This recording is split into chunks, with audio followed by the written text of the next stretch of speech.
Hi everyone, and welcome to this video. This is Fire Moon, and today's reading will be all about what messages your spirit guides, spirit team, the universe, or whatever divine force or forces you most resonate with have for you at this time. So what are they bringing to your attention that is very important for you at this point in your life journey?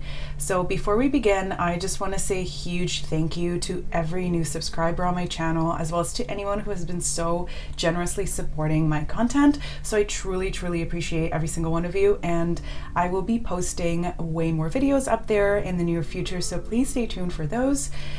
So before we get started, this reading is going to be, of course, timeless, and it will be pretty in-depth. So we're going to take a look at any and all messages, synchronicities, signs that your guides are bringing to you at this time.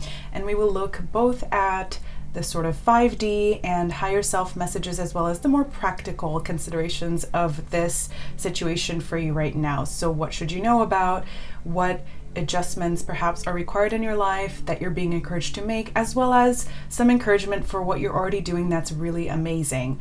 So there will be timestamps below, and I will show you both the artwork as well as the stones for each of the options here. So card number 1 will have this artwork. Card number 2 is this one. Card number 3 is here. And this is card number 4.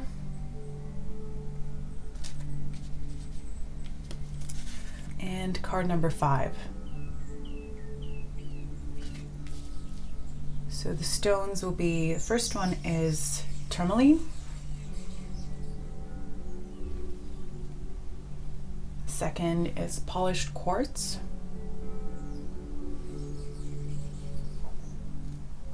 Third will be Ammonite. The fourth is jet. And the fifth will be rose quartz. So take a second to see which card and or stone calls out the most to you, and if you need more time, of course, you may pause the video, and there are timestamps below as mentioned. So see you on the other side. So hi to everyone who picked the first card as well as the Tourmaline stone. So let's take a look at what messages or signs your spirit guides want to bring up for you at this time, as well as who they are and how they're communicating with you, and any other aspects of this situation and this message and the way it's unfolding for you. So the first couple of cards, besides the first one, are going to symbolize who your spirit guides, or the one spirit guide coming through the most powerfully, are for you. Then we're going to see how they're communicating with you, the next couple of cards, what sort of signs, messages, synchronicities they're going to be using. And then we're going to get the overarching higher self 5D message of what they're trying to say. And then we're going to take a look at the practical aspects of this, how it's unfolding in the 3D, and what areas of your life this is pertaining to. And then we'll get one bridging card for a tarot reading, which will bring us just more details about the entire situation. Okay, so already from this first card, what I sense is that you're in some sort of alcove of life at this moment. So perhaps you're taking a break, or maybe you're on vacation at the moment, or you're getting some time to reflect on choices that are really important for your soul, and that maybe you feel like you haven't had time to really tend to, or to reflect on, because you were spending so much time working. Because I see this person is sort of like in a womb. There's this kind of baby-like imagery. So lots of messages coming through the first, that yes, you've been sort of focusing more on earthly 3D matters, and maybe you didn't have enough time to focus on your spiritual practice, or simply to focus on things that bring you joy or relaxation or calm or peace. And then also, like, you are being so carefully and so compassionately taken care of right now by your spirit guides.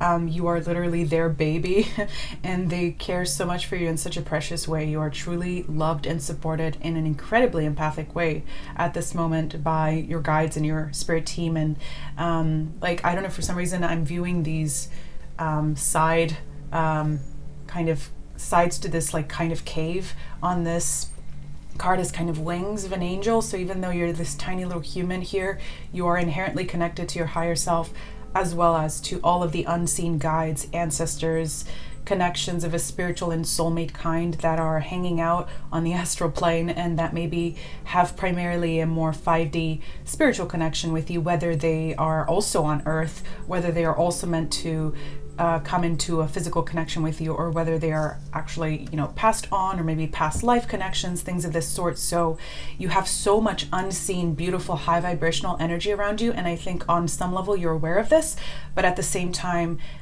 you're striving always for, you're sort of yearning for a more embodied, physical, earthly sign that this is all happening and that you are being guided, and you're kind of wishing for more concrete signs. I saw a meme somewhere that said like, okay, that was a nice sign, universe, but can I get a signier sign? This is kind of like maybe what you're feeling or hoping for at the moment. So let's see if these signs will be coming through for you in this reading. So who is this spirit guide? The primary one who's taking care of you, or your spirit team. So Charmaine, I'm not exactly sure how to pronounce that, but this 28th card, that might be important for you. Maybe you are seeing the 28th, or maybe that's your birthday, or maybe something significant happened or will happen on the 28th of a month. And to an 8 out up to 10, so that might also be important for you. So 1, 2, 8, and then 10 might be important numbers that you're seeing, and harmony is represented here. And it's amazing because I see that this card also has harmony indicated here, but we'll get into that just a second later. So I think, so when I was looking at this card, you can see all the kind of saintly figures around, and they all have really vibrant golden halos. But there is this angel in the corner, if you can see properly here, who has a different sort of more modest, more subtle halo, and the golden tones are more muted on this figure, and he's looking sort of to the side. So one thing, I am getting a lot of messages from this as well, but the main thing is that this entity who's leading you might be sort of disguised as something else or someone else. So one super weird thing I'm seeing is that your actual spirit guides might be communicating through actual people around you, or through teachers, or through mentors, or through just people who are very supportive of you around you, maybe even family, or like a sibling. I'm really feeling like a sibling figure who is of a very shy or loving or just compassionate, but more just like secluded a little bit temperament. And the other message is that I'm seeing lots of figures, right? And kind of, they all seem like they're elevated beings to some degree, but there's one who really stands out, and whose like magnitude and power over their protection of you is not so apparent, but they're actually the ones who are your primary like guardian angel, basically. And their voice is very soft, and is soft-spoken, quiet, loving, kind, and sweet. And you might be like wishing for that louder sign, for that louder voice, but these messages, these guidances, these synchronicities will be coming through in a slightly more subtle way. So it's going to be, I think, more productive if you sort of tune inwards in order to hear them or to feel these, because I don't think that they're going to be coming out in this very loud and like bossy sort of way. Like, I'm getting the sense that your guide, the primary one, is not really a bossy kind. They value like free will, as well as just they sort of like very just like, I don't know, polite about your own personal space. They don't want to push you around. So yeah, the other thing is that with all of these other figures here, they're also operating through other people in your life, and it's likely that you have way more than just this one guide watching over you and helping you out. But they're just kind of like the leader of your spiritual group, at least at this time. So one more card about them, the Knight of Cups. So this is a cord card, which is numerologically equal to 1. So the number 1 again is coming up for you. So you might be seeing repeated ones, or 11s, or 11 11s. And This is a card that is all about compassion and just loving energy. As you can see, this person is holding a heart and playing guitar on its strings. So music might be important for you. You might be hearing lyrics right now that are communicating whatever sign we're going to be getting into here, or whatever message that the spirit guide and in their subtle way wants to communicate to you. So music as well as nature is represented, but we'll get into that in just a second. So but again, I feel like if one spiritual kind of talent could be represented, or one psychic talent could be represented by this card, it would definitely be clairsentience, which is just a psychic feeling or just waves of emotions coming over you. So you're going to be feeling this guide's messages and their presence through just simply your feelings. So like a sudden kind of inflow of love or of support, or like, again, going back to this card, like it feels like you're just so in such a sort of cozy enclosed space right now, even when you are working really hard on matters to do with just your daily work, your daily routine, on really 3D matters. It doesn't matter. Even within that intensely practically oriented mindset or routine, there are moments of peace, and those moments are kind of, it's not like they're fully engineered by this one spirit guide, but they work very hard to bring you more and more of those moments where you sort of just feel peace washing over you, and where you just sort of get like downloads of love or just loving, supportive, compassionate energy. So those moments are where they're making their presence known. So they're just such a lovely figure and so soft-spoken and so sweet. And I don't know, I'm just like, oh, I really want to have this spirit guide. They're so sweet. And this card represents the way that they're communicating with you, what kind of signs. So we already saw like music, 1, 10, 28. And this card is a card of hard work and overwhelm. So 10 of Wands is all about being sort of pushed to your limit, and this girl is picking a bunch of flowers here, and then she keeps piling them on top of her back, and I mean, this is a huge pile, right? How is she going to pick yet another flower or whatever this is? Yeah. So what I sense is that, yeah, you are working really, really hard. You might have a very demanding schedule at this point, as many could be around. If you're watching this in July 2022, there's some astrology that indicates that, but if not, don't worry about it.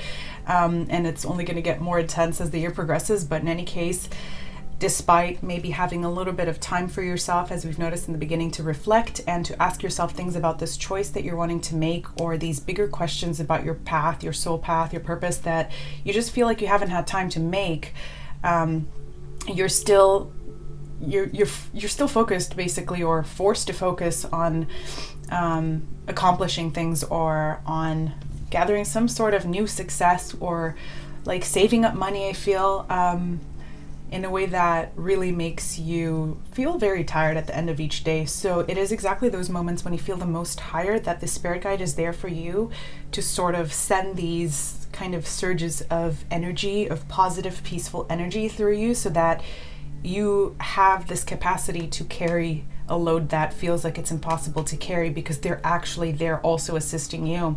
So you're not doing this alone at all. So if you've been working really hard and you feel like you've not been making the progress that you want to make, and that results are not showing up, and that you feel like you're putting in like 90% of the work but you're getting 20% of the results, just know that this has not been going unnoticed, and that your spirit guide just wants you to have a lot more ease around you. They really want you to just have an easier time, for your heart to be lighter, for everything in your life to just be flowing more smoothly, so that you don't feel like you're doing everything by yourself, and that you are the only one who is your own support. So yeah, you're a very generous and compassionate person yourself, which is why you have such a beautiful spirit guide here. And they're telling you that it's time for you to also receive that kind of support in the earthly world as well, because we do have this card. So this is from my beautiful mystical unicorn deck, which has different figures represented as unicorns. So this one says not a deer, harmony. And deer, once again, I mean, how beautiful. It's another kind of symbol of timidness and softness and soft-spokenness and gentleness. So once again, it's an indication that your guide is just so subtle in the way that they communicate with you. You might be seeing maybe butterflies around you, and a lot of these signs with all of these cards might be coming up more clearly when you're out in nature, just as a sort of encouragement for you to get out of your mind space of intense work orientedness, or to get out of that zone where you're sort of closed into this loop of constant productivity. So when you're out in nature, you're going to be feeling this just beautiful vibration of love from this guide and the team that they also sort of lead for your support and protection, because they want you to get out more, especially now. And another thing I'm hearing is that for some reason, some of you feel like I was just saying, like things are only going to get more intense this year, and this might be your last chance to kind of relax and take some time for yourself and just, I don't know, just do a few more things at a slower pace than you're going to be able to after a certain point, like maybe 30 to 45 days from when you're watching this.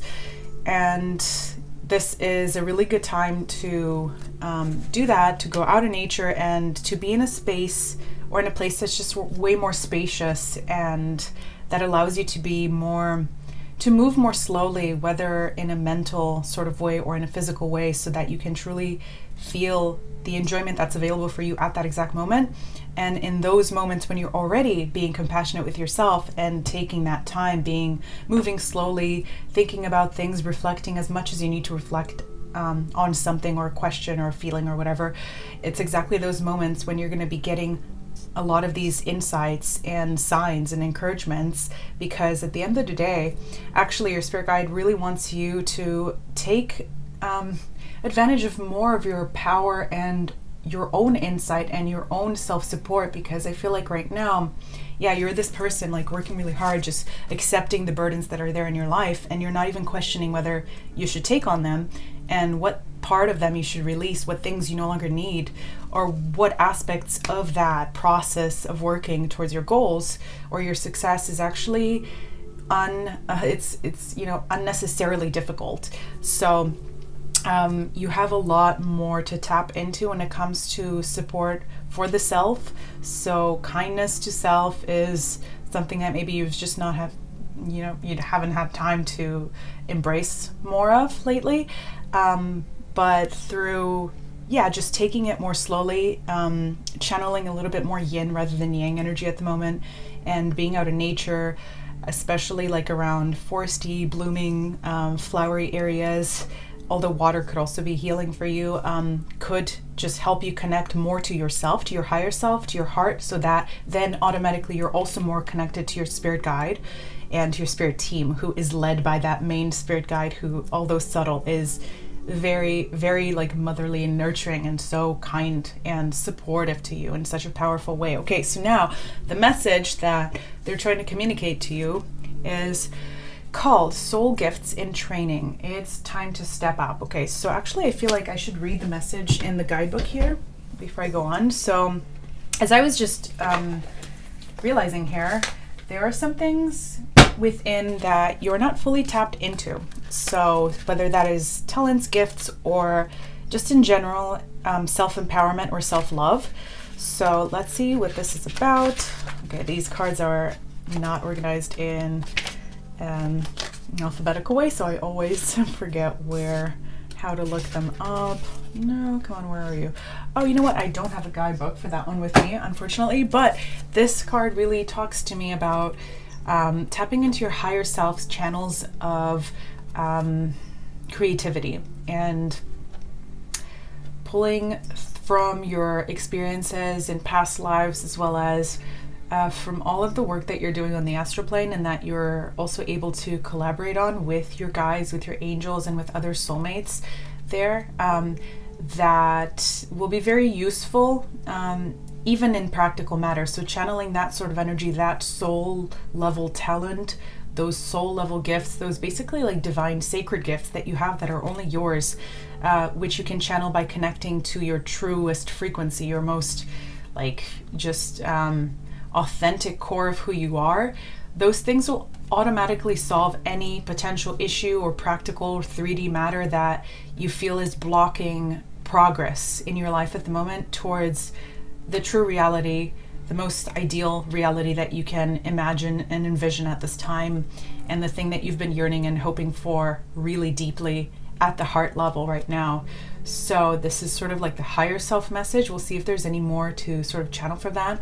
Another thing that I'm getting is doing visualization meditations can be extremely powerful right now. So actually there was one by Jason Stevenson that really kind of reminds me of this card, because he was talking about kind of going into an astral like corridor with, you know, beautiful like windows and doors to the vastness of the universe. And if you know anything about like the Webb telescope images that came up, that's sort of, it's bringing up that, and it's bringing up the idea of like how much there's available out there, the vastness of possibility. So yeah, there is this sort of blockage to your on your channel, to your connection to your higher self at the moment. I'm sorry about that sentence. That for some reason is there at the moment because you're, oh, interesting, going back to this card, because you're not you're like looking upwards enough for some reason, even though this person is looking up. Like I feel like you're kind of looking for signs that are concrete, but paradoxically, in a way, by looking externally, you're sort of overlooking the potential that you already have within, and the materials that you've already sort of like excavated from the earth, that you've already worked on, that you've already gathered. And then like paradoxically, by looking for answers towards your spirit guides, you're actually sort of overlooking the vastness of the possibility of the universe, which is also mirrored and encapsulated in everything in your lower self, and in the circumstances that are unfolding for your lower self and your 3D actions right now. So obvious things like as above, so below. But yeah, there's this weird sort of convoluted message that I feel like I'm not expressing clearly enough about before you can open up this channel and open this door, this portal to even more possibility and new energy to come in that can help you manifest whatever you're trying to at the moment.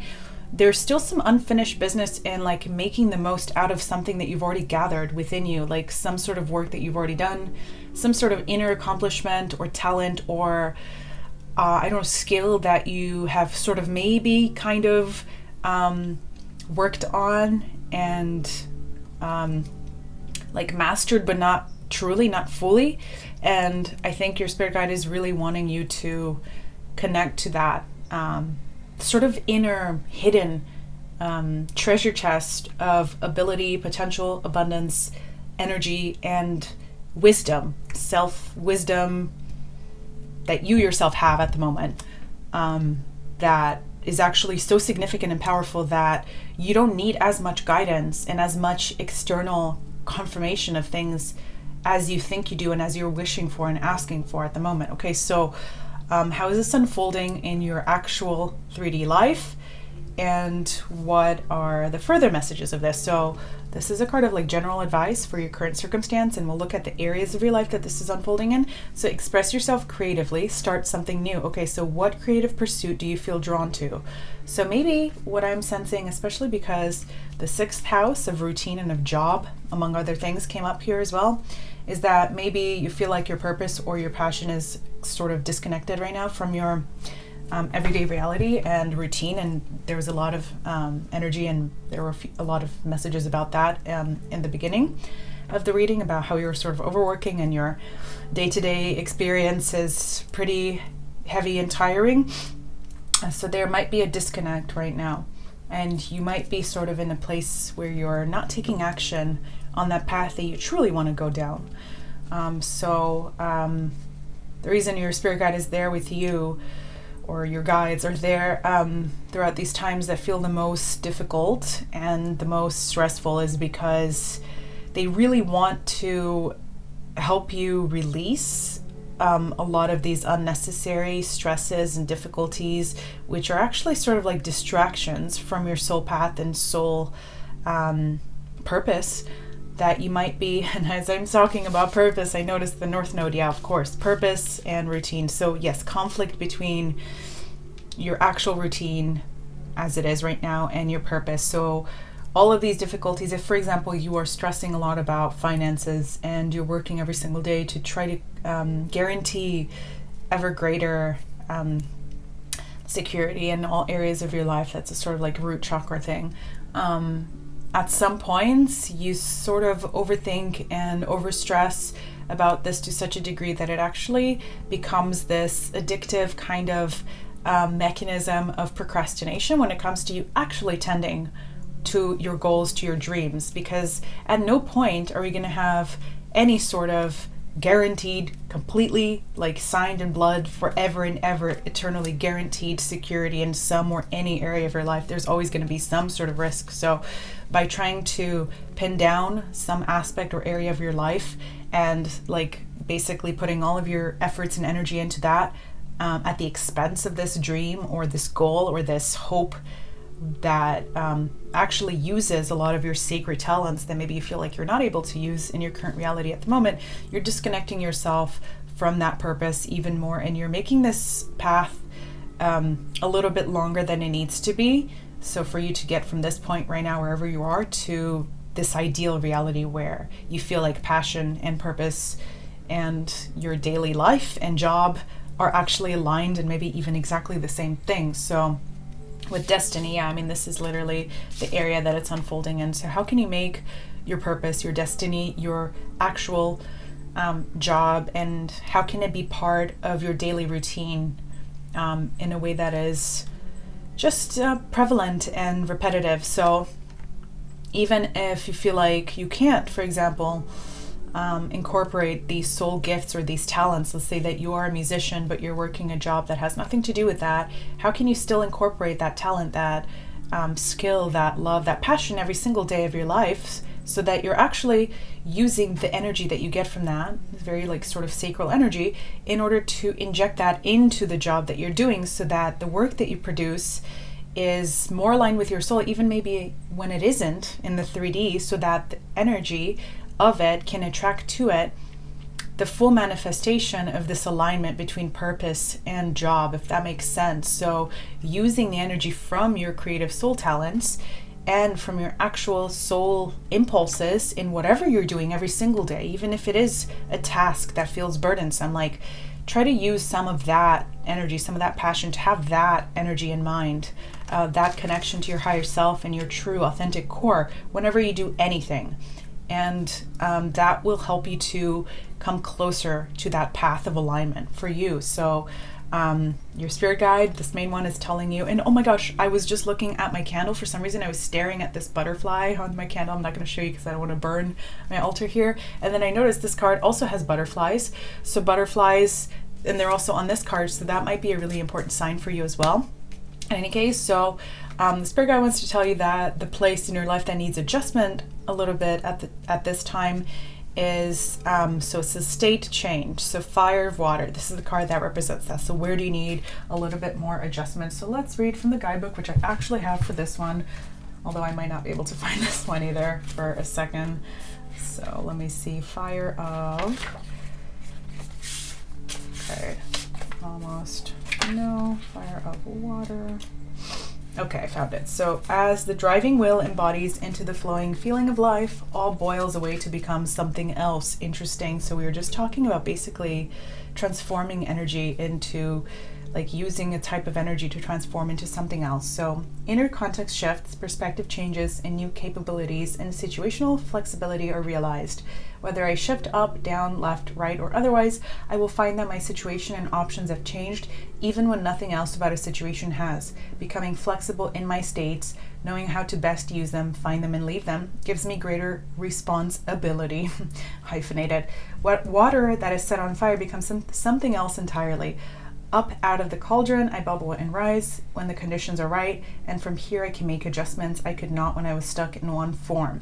Each state is an energetic state, a reference point for how things are. I collect them, learn them, and use them with skill and grace. So the question for you, for how to improve this area of your life that needs some adjustment, is how can I shift myself in order to be more able to benefit the situation? So this is exactly what we were talking about before, which is that even when you're not in some sort of ideal situation or state of mind or when you don't find yourself materially around the reality that you most want to be in and manifest, even then, within this hard work or this burdensome kind of experience, there's room for a sort of shift, a very subtle, gentle shift, like kind of mirroring your spirit guide's energy, that can allow you to just basically like take ownership of that space, whatever it is in your life, so that from there, from that present moment, you can actually start shifting towards the reality that you want to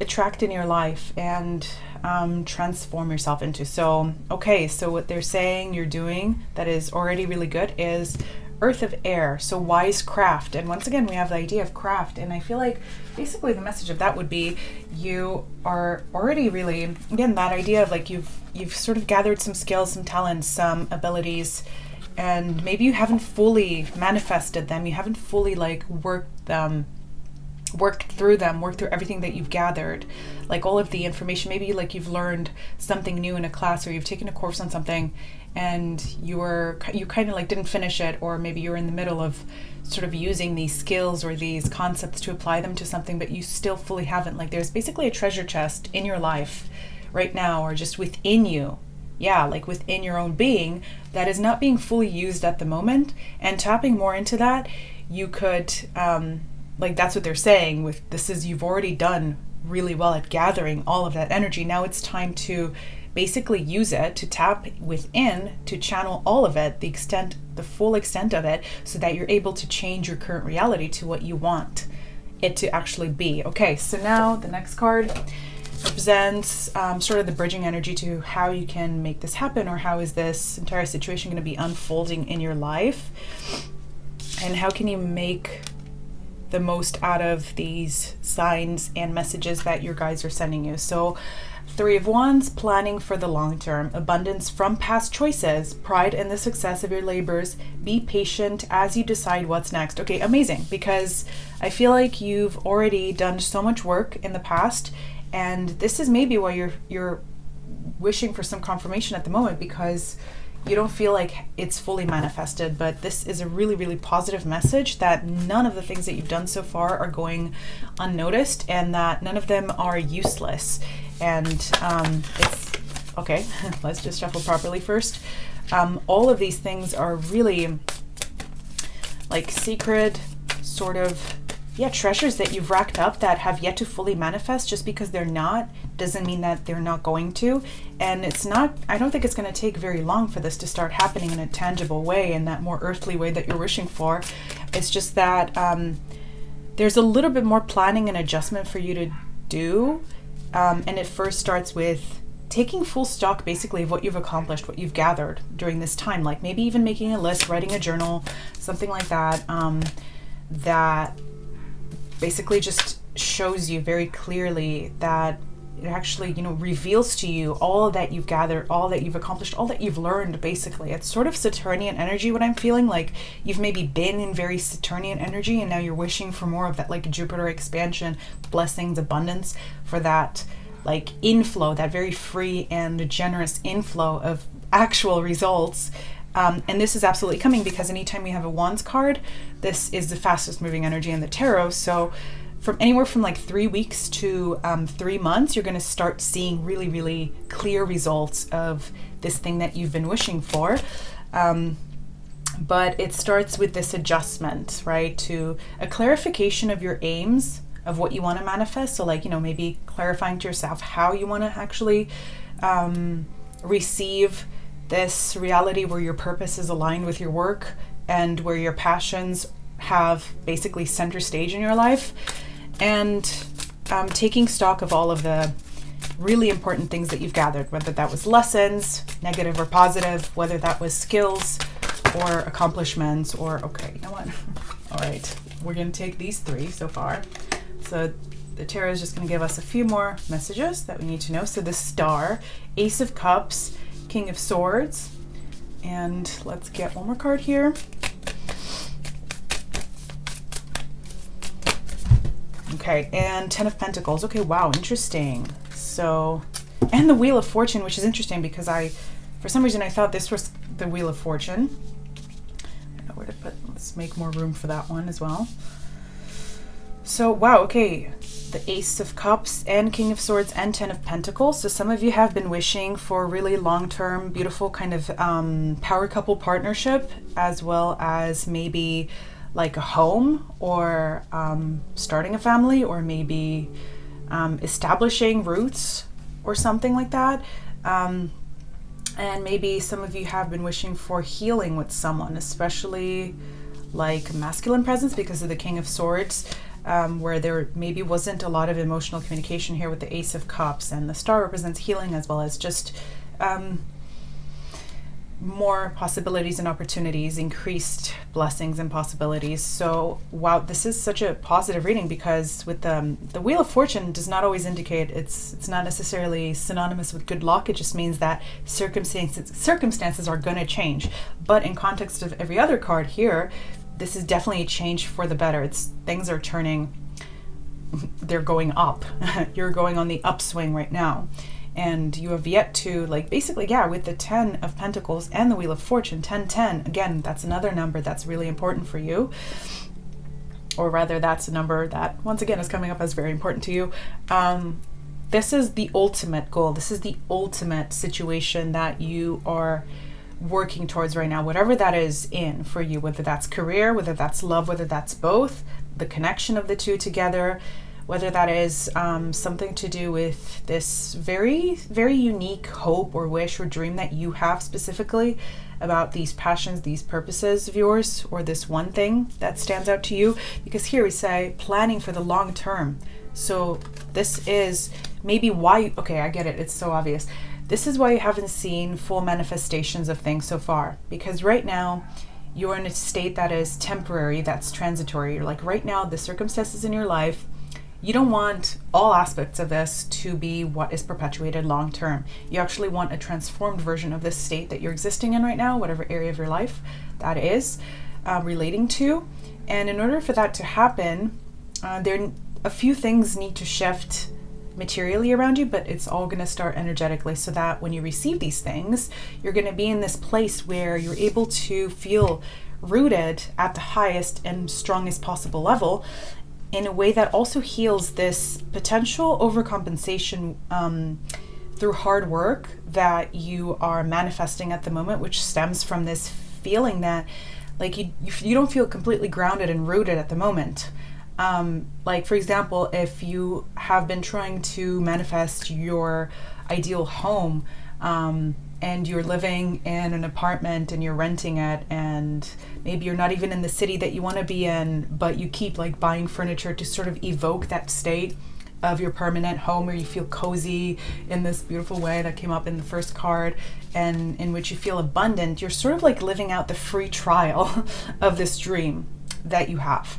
And this is good because it's given you sort of you've learned a lot of lessons by doing that, by practicing basically for this long-term ultimate outcome. This could also apply to a relationship that you've been in, that maybe you were trying to make long-term or the ultimate one, but it was not meant to be because it was not the highest one available to you. So whatever situation you're asking about that you wanted some more signs on, it's the actual final long-term highest and most ideal circumstances are not there yet.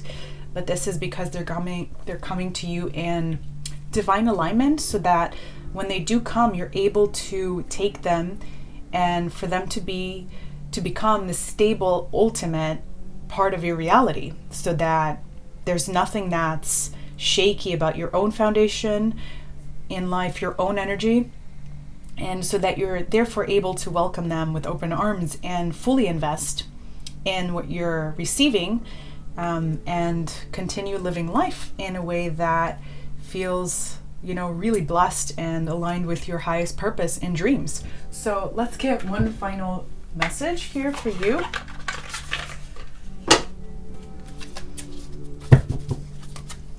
That's a really positive, beautiful reading. And these things, I feel like, they're going to start, like you're going to get a clearer, manifestation that this is, or just confirmation that this is manifesting for you within the next 3 weeks to 3 months. Okay, so the first one that came out is the art of being happy lies in the power of extracting happiness from common things. Okay, so Henry Ward Beecher.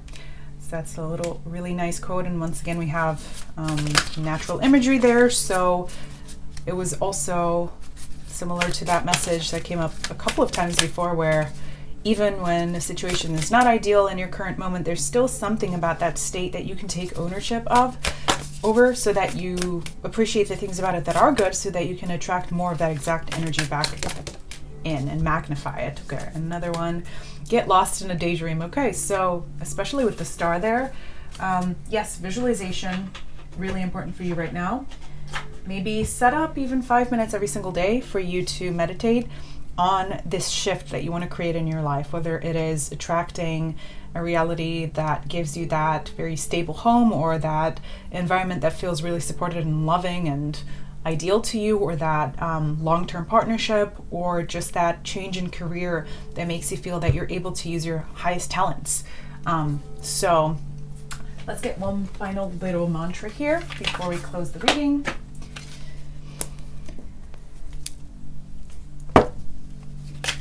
Okay, that one. So picture, plant, insight. The answers there.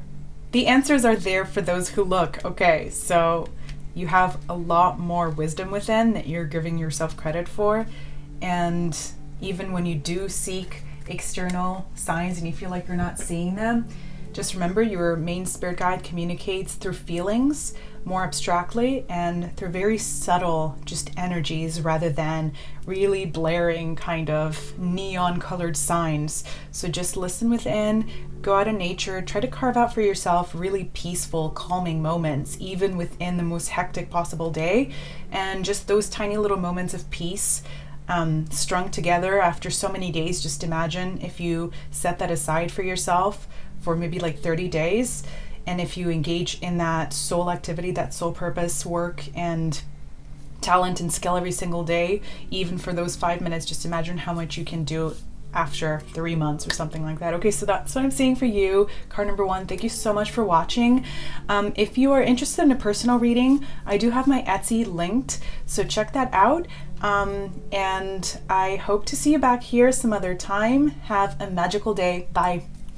So hello to everyone who picked card number 2 as well as the polished quartz. So this reading will be all about the messages that your spirit guides want to bring for you at this time. So let's take a look at this artwork. So the first part of the reading will be about the nature of your spirit guides. So who are they? What's their energy like? And how are they communicating with you? What kind of signs and synchronicities they're sending your way? And what the overall higher self 5D message about the situation, this message that they want to bring to you is. And then we're also going to look at the actual practical aspects of how this is unfolding and sort of reverberating in your life at this moment. So what areas of your life is this pertaining to most importantly? And advice on what you're already doing that's really good, as well as on an area of your life that needs a little bit of adjustment or shifting. And then we will pull some tarot for just more detail about the entire circumstance. Okay, so the first card here with this beautiful mirroring image of a being talks to me about emerging a union of some kind, as well as just generally a synthesis of energy. So there might be 2 spirit guides who are really intensely protecting you as well as guiding you at this time. With the hands, especially the hand is a sign of kind of protection and spiritual imagery and of help. It's definitely coming up as you have someone in your life right now, or you're wishing for someone in your life who could give you some sort of assistance or support of a kind that you're not feeling like you're fully receiving at this point. Another thing is that just the topic of relationship and of companionship might be on your mind really strongly at this point. This is also very kind of soulmate twin flame imagery here, with this merging of beings who are kind of part of the same thing. And this is a similar message to the first card, which is that there is this connection right now between your higher self and you that you're not realizing is actually there. So a lot of what your lower self is feeling and thinking and focusing on is affecting that channel of your higher self's potential and investment. So there might be some sort of blockage in your lower self activity at the moment that is not allowing this thing that you're hoping for to fully manifest, because you're not realizing just how much is actually available and possible for you at this moment, because you're so focused on kind of wishing for this help, for this assistance, for this support, for this kind of mirroring of whatever you're putting out there or hoping or wishing for. And you're not realizing that it's actually being mirrored back to you and that it is being confirmed at the moment, because you're sort of wishing for a very specific confirmation or sign. Okay, so let's see who the spirit guide is, who's coming through. This might be actually what I'm really getting to is that one of your most significant soulmates, higher selves, is connected to you at the moment and trying to talk to you, trying to guide you and confirm this wish, this hope that you have, maybe for example, like reuniting with them or mating them for the first time, but you're not necessarily hearing or feeling that. So there's some adjustment required there. I can already see that, definitely. And with Micah, divine plan coming up as your spirit guide here. This talks about this divine alignment and your path being exactly what it needs to be, despite there being some sort of lack of clarity at the moment. So this person is really lit up by this golden, beautiful energy. But there is this person kind of in the darkness, and I feel like, are they holding hands there? Yeah, I think they're holding hands. So it's literally like, I feel like your soulmate and your spirit guide, which could be the same thing, but I feel like there are multiple spirit guides coming in for you. There is one who is a very sort of wise, older soul who is acting as a kind of just very general guide to you and helping you stay on this path that's divinely guided. But there's also your the soulmate that you're trying to unite with, their higher self, is also there with you, literally holding your hand, even though you don't see them, because again, this person is like shrouded in golden light, like that's you.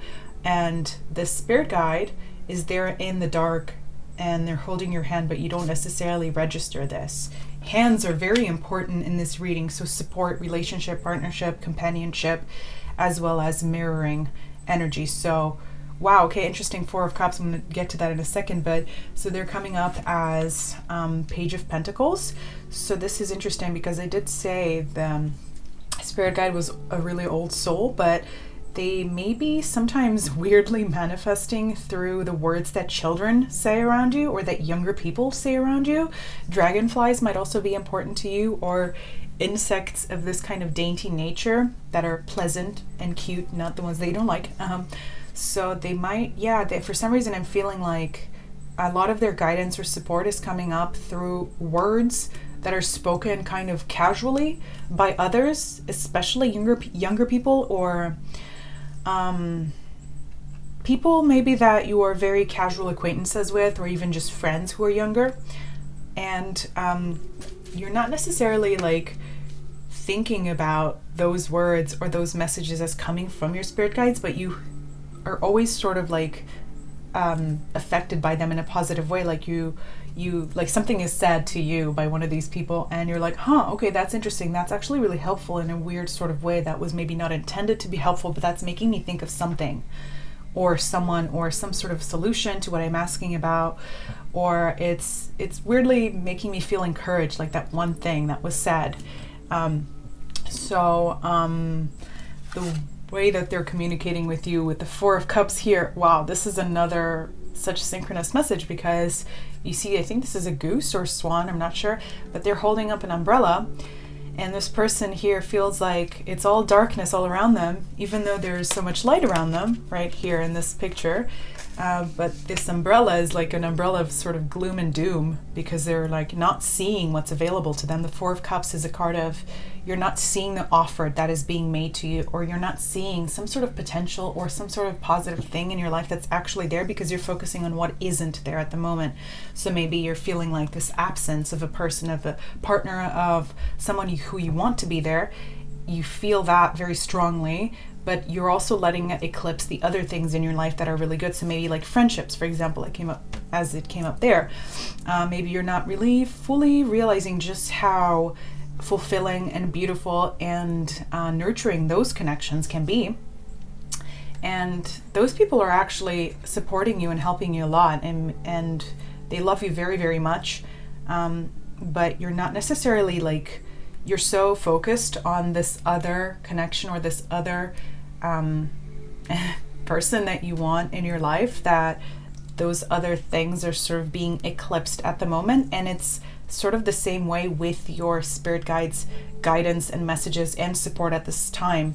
The other thing is maybe you're seeing certain signs or messages, but you're sort of ignoring them for some reason, because you feel like left out in the rain, in the cold. Maybe you've been betrayed before. You feel like you've listened to the signs and you were really hopeful, and then you were disappointed because you got your hopes up and nothing manifested. But that's not necessarily how signs work. Timelines and things of this sort are very complicated, so it's very difficult to get sort of very precise timing with signs, even when you do ask your most important spirit guides.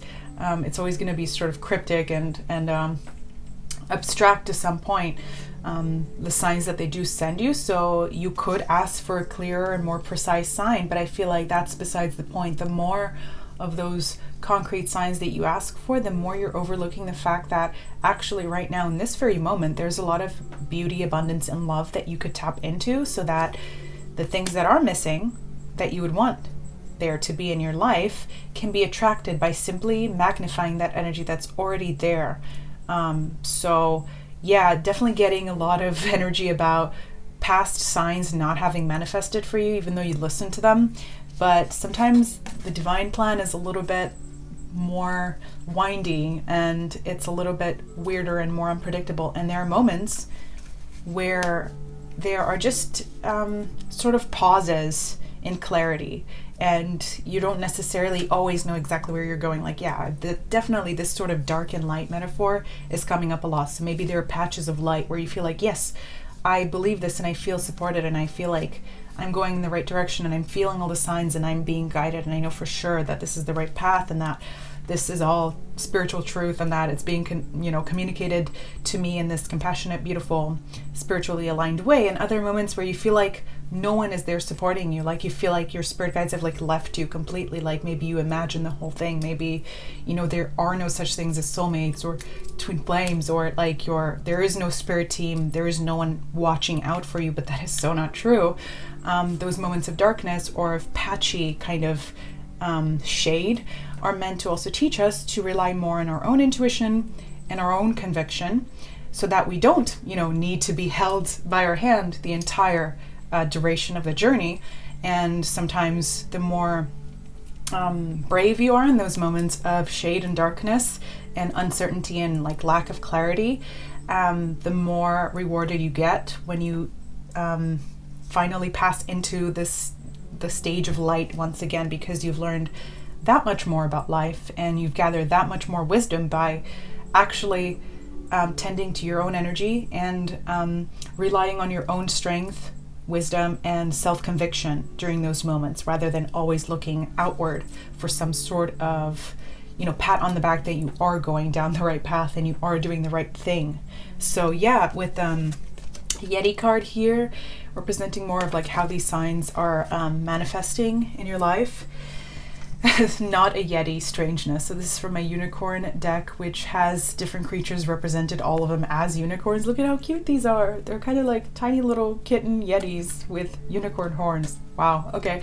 But in any case, so strangeness. Sometimes this path is unpredictable and there are aspects about it that are just not going to seem like, maybe with strangeness and this mythical creature coming up, this twice like mythical creature times two, There may be things that you've experienced that felt very like almost supernatural in terms of signs or synchronicities. And now you're sort of like waiting or hoping for a repetition of those signs or of that kind of way of spirit communicating with you. But so maybe you're sort of like addicted to looking for these kind of unbelievable, you like once in a lifetime like signs, but those are not always going to come. And the reason is that you are meant to grow in this more like children are coming up again. Like if this is maybe like your higher self, this is all the like tiny little versions of your actual 3D childlike self who is meant to learn those lessons and rely on their own skills, their own intuitions, their own actions in order to grow into this big mother or father yeti over here. So that's a weird sort of message, but I think it's really important because there can be no shortcut between this, like on this path of learning and of alignment. And there are maybe 3 like tiny little lessons that you still need to learn before you can come into full alignment of these hopes and wishes that you have. So, wow, look at this. So we'll see if there's any more that wants to come out of this. I feel like there's something else. There is a mountain in the back, which represents climbing yet another, like overcoming yet another obstacle, or just basically ascending once again, or having another portion of your like spiritual awakening or something like that, or uncovering more skills or more gifts or more just something that's meant to aid you on this journey so that you don't feel disempowered and so that you don't feel like you need constant reassurance. So look at what this card says. This is going to be what your main guide's message is to you. And again, there were like kind of multiple guides coming up, both your one of your most significant soulmates, higher self, and that I'm feeling that for a lot of you this is partnerships, so like romantic soulmates, although in different lifetimes they could have been something else, but in this life they're meant to be that for you, and their higher self is connected to you and reassuring you that you are coming together whether you feel it or not. But also that older spirit guide who is sort of watching this entire thing unfold, and I feel like they're helping your soulmate as well and their lower self. So these 2 maybe spirit guides are telling you forge, don't follow. So that's the higher self kind of 5D message, and we'll see how it unfolds in your actual life here a little bit later. But pave a new path, be the leader you wish you had. Wow, what an absolutely pertinent message there. So that could literally be something to do with actual spirituality and with maybe even like religion or something institutionalized or just mentorship or learning in general where you maybe feel like you lacked guidance. I feel like for a lot of you, this lack of assuredness in self stems from some sort of situation or experience that you had when you were younger, when you felt like you couldn't be a child, like children. Inner child energy keeps coming up for you. So maybe you felt like you were forced to grow up early or forced to rely on yourself a lot of your life. So maybe you were sitting there like, oh, all I've done my entire life is rely on myself. Like I've only ever been alone. Like I've only ever been my own greatest supporter.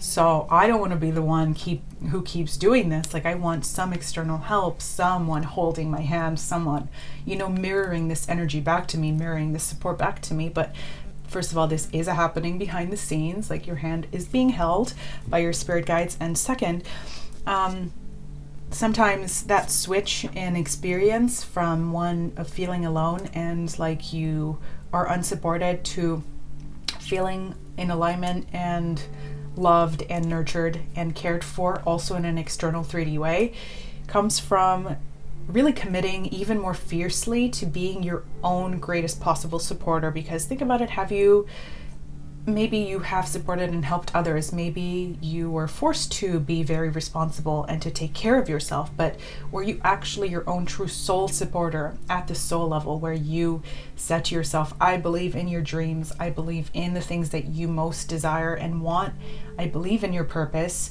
it is something that's meant to happen, and I believe in your ability to accomplish and attract to yourself all of these things. Did you ever actually say that to yourself in this compassionate way, rather than a sort of mother and father sort of energy is coming up as well? So I feel like the motherly side of that nurturing and that support, and that parenting, inner parenting basically is kind of missing a little bit, is out of alignment. There's more of that like on a negative side, more punishing father type energy where you're relying on yourself and you feel like you are tested to be self-sufficient and responsible and all these things, but you're not. You're like there for yourself in this more practical way, but not when it comes to like self-love and nourishment and that kind of more yin feminine energy basically. So be the leader you wish you had, and I think that really pertains to being someone who is compassionate and who gives you the kind of support and encouragement and words of affirmation that maybe you feel like you weren't receiving. So I feel like that's one of your big love languages, at least some of you watching this. Like, you need words of affirmation, you need confirmation. That's perhaps a lot of the reasons why you ask people for like their opinion a lot of the time, even though like you don't necessarily like, you're not going to take it necessarily, but you want to hear someone mirroring back to you what you feel, because you lacked that sort of guidance or leadership that you needed, that was so kind and like selfless basically when you were young. So now maybe there's this issue coming up for you again. So this is telling you that there's a lot more support that you can give yourself at this point, and maybe you're tired of hearing that, but it's a different kind of support than you've been giving yourself. It's a kind that is more just compassionate, and that for example, like rather than working hard to get money so that you can help yourself pay your bills, like that's one way you can think of support. Like, you can just support yourself by simply doing something really nice for yourself, treating yourself to even just 20 minutes of peace, of complete silence, of peace or something like that, or just getting your favorite treat when you're at work or something like that.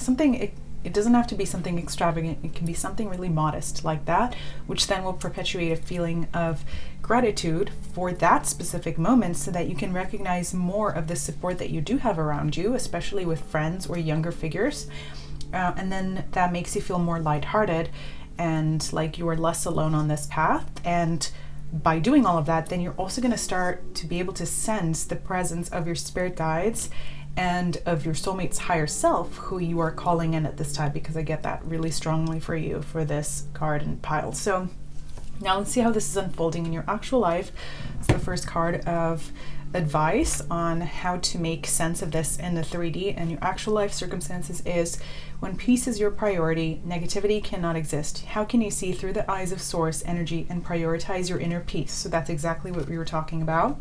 So I also was forgetting to mention, so 27, that might be an important number for you.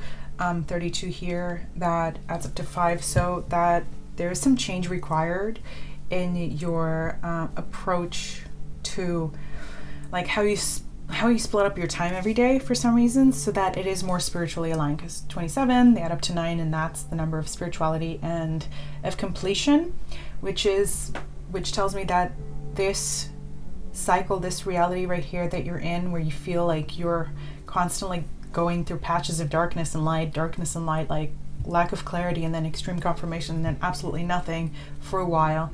This is because you're meant to push harder a little bit for this like last mile of this journey, of this cycle of this journey in your life, so that you can get to this new stage that is entirely different from this one.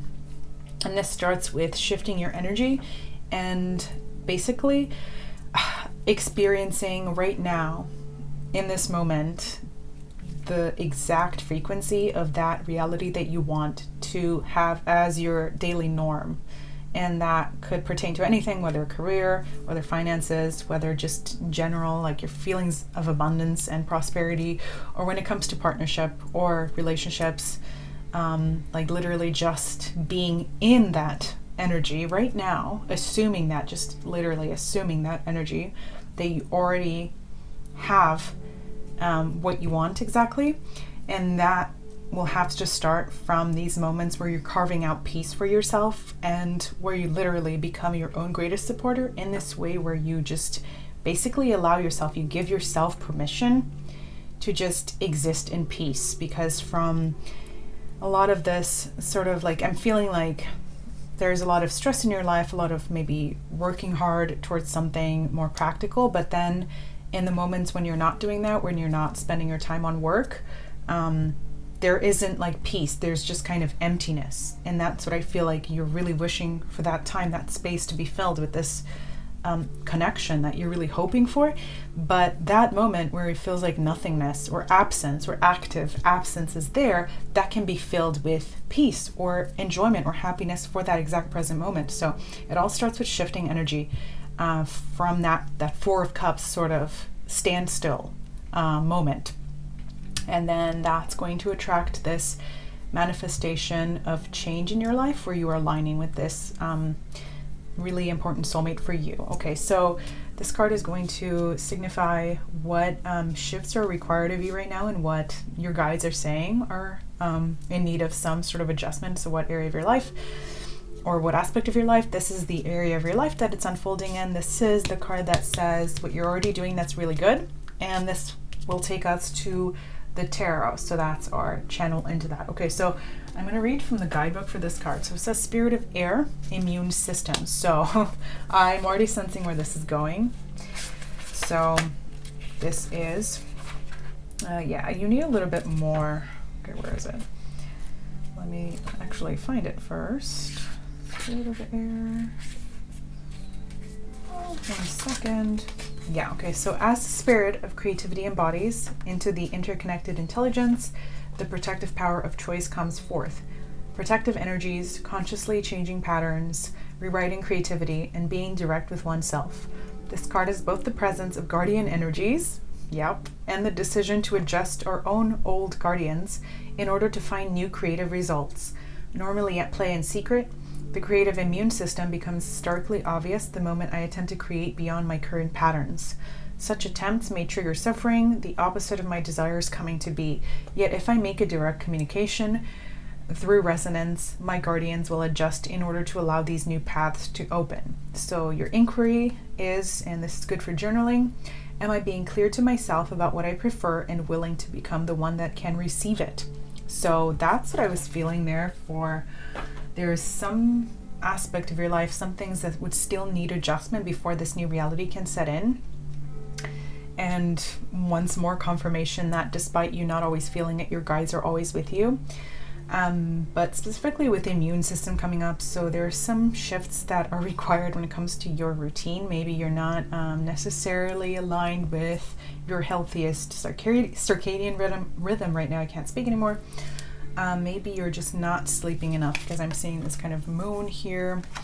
And maybe you feel like your sleep is disturbed because you are not feeling aligned with clarity at the moment. So this all starts from removing negativity and any sort of draining presences in your life at the moment, because again, how can you see through the eyes of source energy and prioritize your inner peace? So there is some of that shifting that needs to happen. And then as soon as you start to make those energetic shifts and to try to get yourself to be a little bit more healthy physically, then you're also going to be able to get that clearer connection to your channel, to higher self, as we've seen in the first card, so that you can actually more directly feel you're communicating to your guides and actually ask them for what you really want. Another message from this is that maybe you just need to actually write down your question, your desire, your hope, and literally just release it. Say this is a very powerful kind of meditation and writing ritual where you literally just write a prayer to whatever spirit guide you feel called to. Maybe this one, like literally Micah here, or whoever feels like that old soul presence to you, or maybe even to your soulmate's higher self that says, I hope for this and this to happen, and I give you full control of the things that I cannot control at this time, because I do not have that ability at this point, because some things will always be out of our control no matter how spiritually aligned we are. Okay, so the area of your life that this is manifesting in is the 4th house, and we have 4 of Cups. So 4 might be an important number as well for you. I think that seeing a lot of 4s could be an indication, and a lot of 9s, I think. So this is all about family and your roots and ancestry as well. So with sextile opportunity, there is some subtle this is similar to the first card, but some subtle like hidden energy or ability or skill or something like that that you have available to you right now, but that you're not necessarily using or feeling. Or there's some sort of connection, I feel, for some reason, like a connection with someone who might be able to help you, maybe someone who could be a mentor to you, someone who could be like a teacher, or just in general, or supportive presence in your life that you haven't fully like tapped into, maybe because you're a little bit shy or because you don't want to impose or something like that. And this could also relate to finances or to more practical matters of life. Like there's literally like a job opportunity or something like that that might help you manifest the life and specifically reality that you want when it comes to matters of like home and environment, like maybe living in a space or a place, or going to a workplace that is more comfortable, less toxic, or less stressful than the one that you have. Like, yeah, there's something about an opportunity for either a move, a job change, or like a friendship or like coworker relationship that could turn out to be really, really supportive, that could get you more of these ideas that sometimes come to you in random messages from others that would help you shift, create this energetic shift that's required within, so that you align to this higher path that you really want and actually end up feeling it very tangibly. So yeah, we'll see if there's more about that coming up. The other thing with the fourth house here and this old picture here, this does bring up the possibility that your main spirit guide, so not the soulmate higher self, but the spirit guide, is one of your ancestors, but like from pretty long ago, like not someone you would have known like 3-4 generations back, something like that, maybe 4 generations back as fourth house. And there's something about unfolding like karma here from your ancestral line that's somehow related to that message that came up about you not receiving the care that you needed and the support and guidance that you needed, especially when you were young or vulnerable, and now you are sort of overcompensating for what you didn't have there or then, and because of that, you're looking for a lot of external validation. So they're coming up because they really want to encourage you to break free of this karmic chain that's actually not yours at all. And even if, if that message didn't resonate before, like maybe this is some sort of like ancestral chain that's manifesting energetically in your life in a way that's more subconscious. So meditating on this, maybe even doing like a past life regression or something like that, although always be careful with these things. Make sure you're in a really positive frame of mind when you do those things. Do not take them lightly anyway, but that might be able to illuminate some of these things, the way that these this aspect of karmic baggage is unfolding in your life right now. There was something else there, but I'm not exactly sure. Yeah, especially with the shell here, there's some sort of cycle that is repeating in your life, maybe even in relationships where you're carrying on some sort of karma from a past one. But anyway, we'll see if something else comes up with that. So what you are doing that's really good right now is symbolized by this card. So air of dimensional, always, already.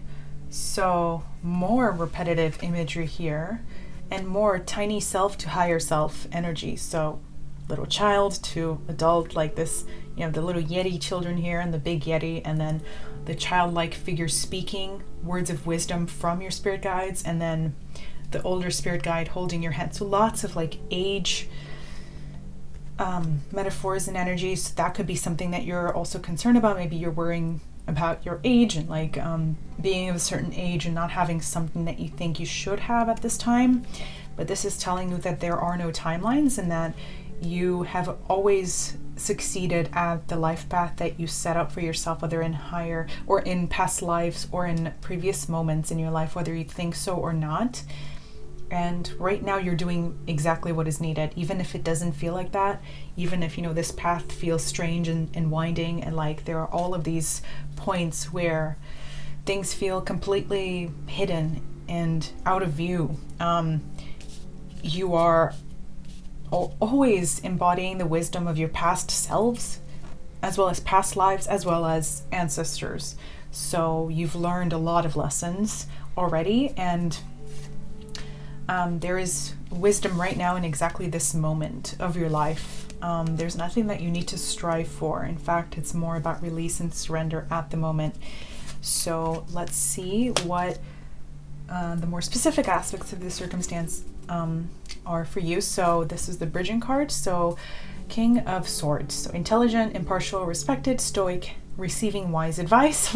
Wise advice, really important theme for you.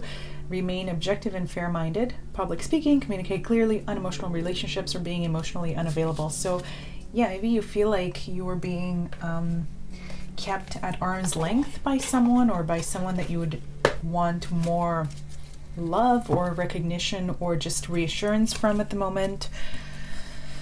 And maybe your ancestral or karmic cyclical baggage has to do with repeating this pattern of connecting with people who are not available emotionally.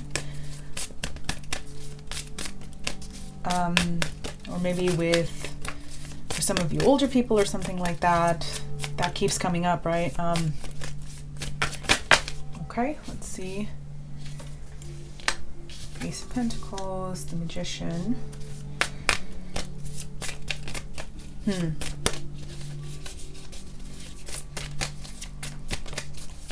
Yeah, but this person also has that kind of Four of Cups energy.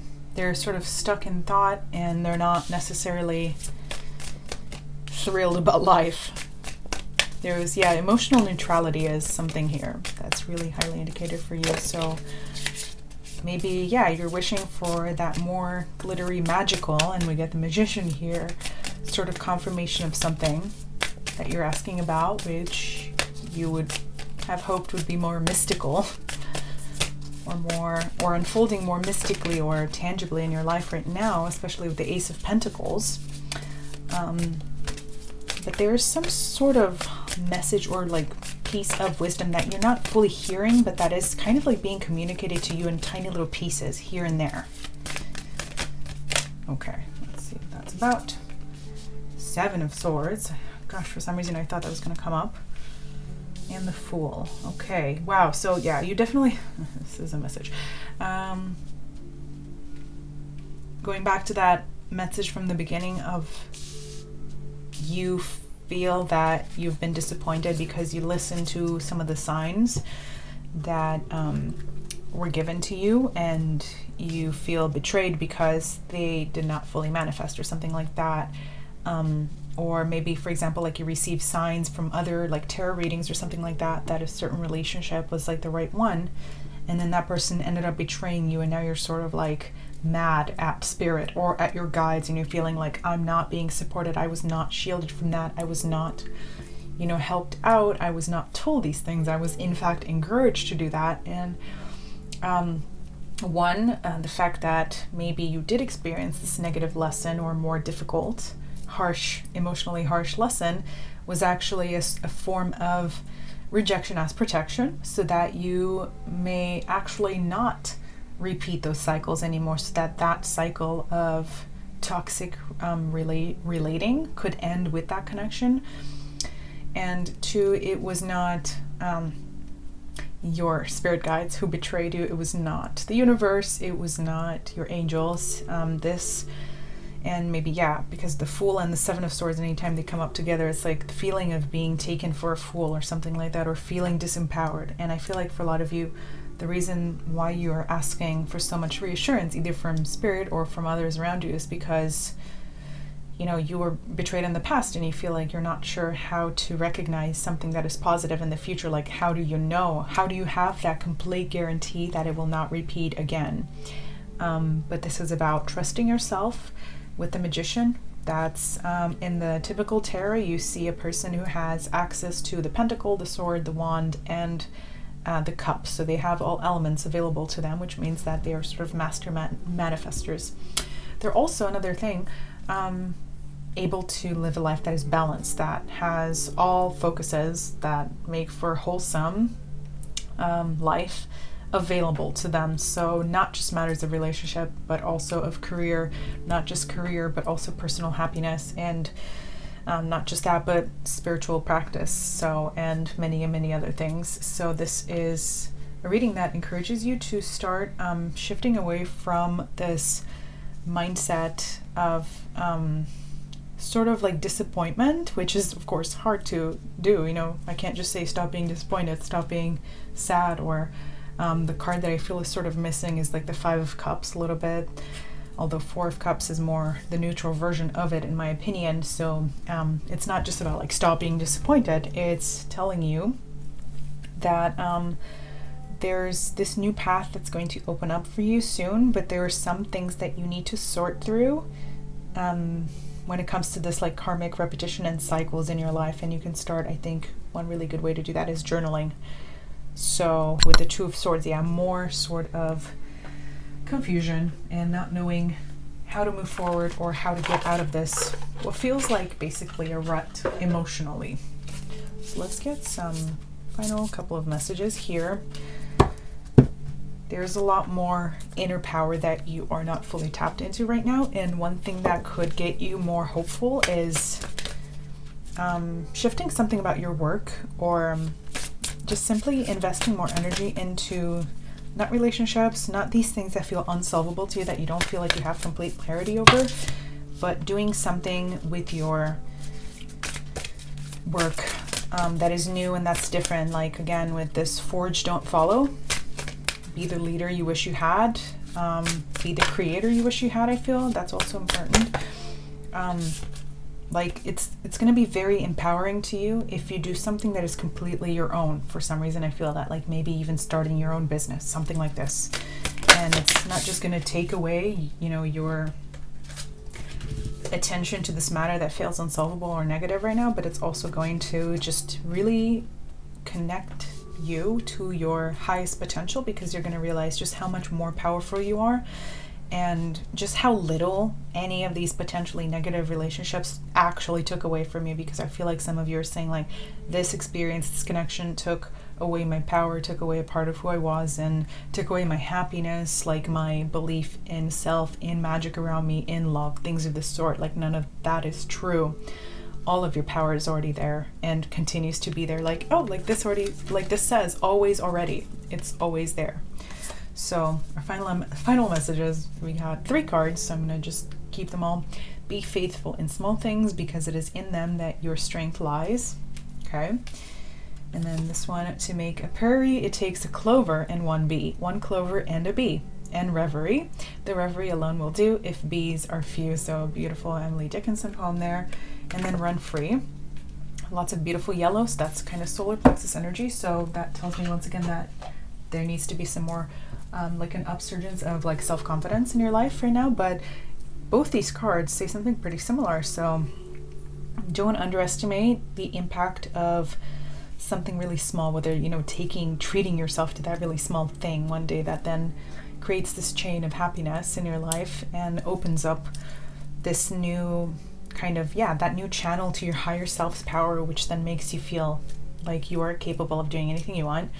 And just change, because that's really represented, is possible with just one little tiny step. So it's all about shifting an energy for you right now. That's kind of what your spirit guides want to say, and you are on the right path right now. And even if things don't always feel like confirmed all the time, you don't need that. This is about reconnecting with your inner power and trusting your own intuition and your own wisdom to get you through whatever happens in your life, and trusting that you can take care of yourself, not in this way where you feel alone, but you can trust yourself knowing that you're not alone, because you have the wisdom of all your past selves, of all your soulmates, all your spirit guides, presences, and their own, and all of your soulmates' higher selves as well. So Tiger Lily, security, choose the safe harbor for now. So the reason why there is some kind of pause right now in this journey and in this manifestation of what you want to attract in your life is because something is not yet optimal. There are a few shifts that need to happen before this can come into being. Okay, so that's what I'm seeing for you, card number 2. I hope you enjoyed this reading. Let me know down below. I would love to hear your comments, your stories. I would really appreciate your likes and subscribes, shares, anything else. I also do have an Etsy if you are looking for a personal reading, so that's linked below. And I hope you have a magical day, and hope to see you back here someday. Bye. So hi everyone who picked card number 3 as well as the Ammonite. So let's get into the messages that your spirit guide or guides want to bring you at this time, and what area or areas of your life these are pertaining to, and who this entity is and how they're communicating with you. So lots of different steps to this reading. So the first part is going to be about the general kind of message that they're bringing you. So the higher self kind of message. The 5D message, and overall kind of guidance, and then we'll get into the more practical 3D everyday unfoldings and manifestations of your current energy and what they have to say about it in connection with this main message. And then we'll get some tarot via this bridging energy card. So already what I'm feeling is that your reading is quite a little bit different than the first two. I get a lot of fiery, very, very fiery energy from it in general. So that is kind of at odds with what you're feeling right now. And this is actually an energy that's pretty similar to card 2, but in the other cards that came up. So lots of 4 of Cups energy. That's what I'm sensing when I see this card here. This person sitting on a tree trunk and not realizing how much there is unseen about the situation or about their circumstances, with these roots here going below the surface and this person sitting on top of that and not being able to see it. That's what's making me think of that. But it seems to me like, as opposed to the first two cards, the first one was the spirit guide came up as very gentle, very compassionate, very subtle. The second came up as kind of mysterious and very wise and old soul like. It seems like your spirit guides and spirit team actually is kind of gearing up towards this like big cheerleadery presentation. They really want to get you out of this state of either loss or unhappiness or disappointment or some sort of standstill or stagnation or feeling of disillusionment or general feelings of like being in a rut or being stuck somewhere. You have way more options than you think you do. That's already coming up.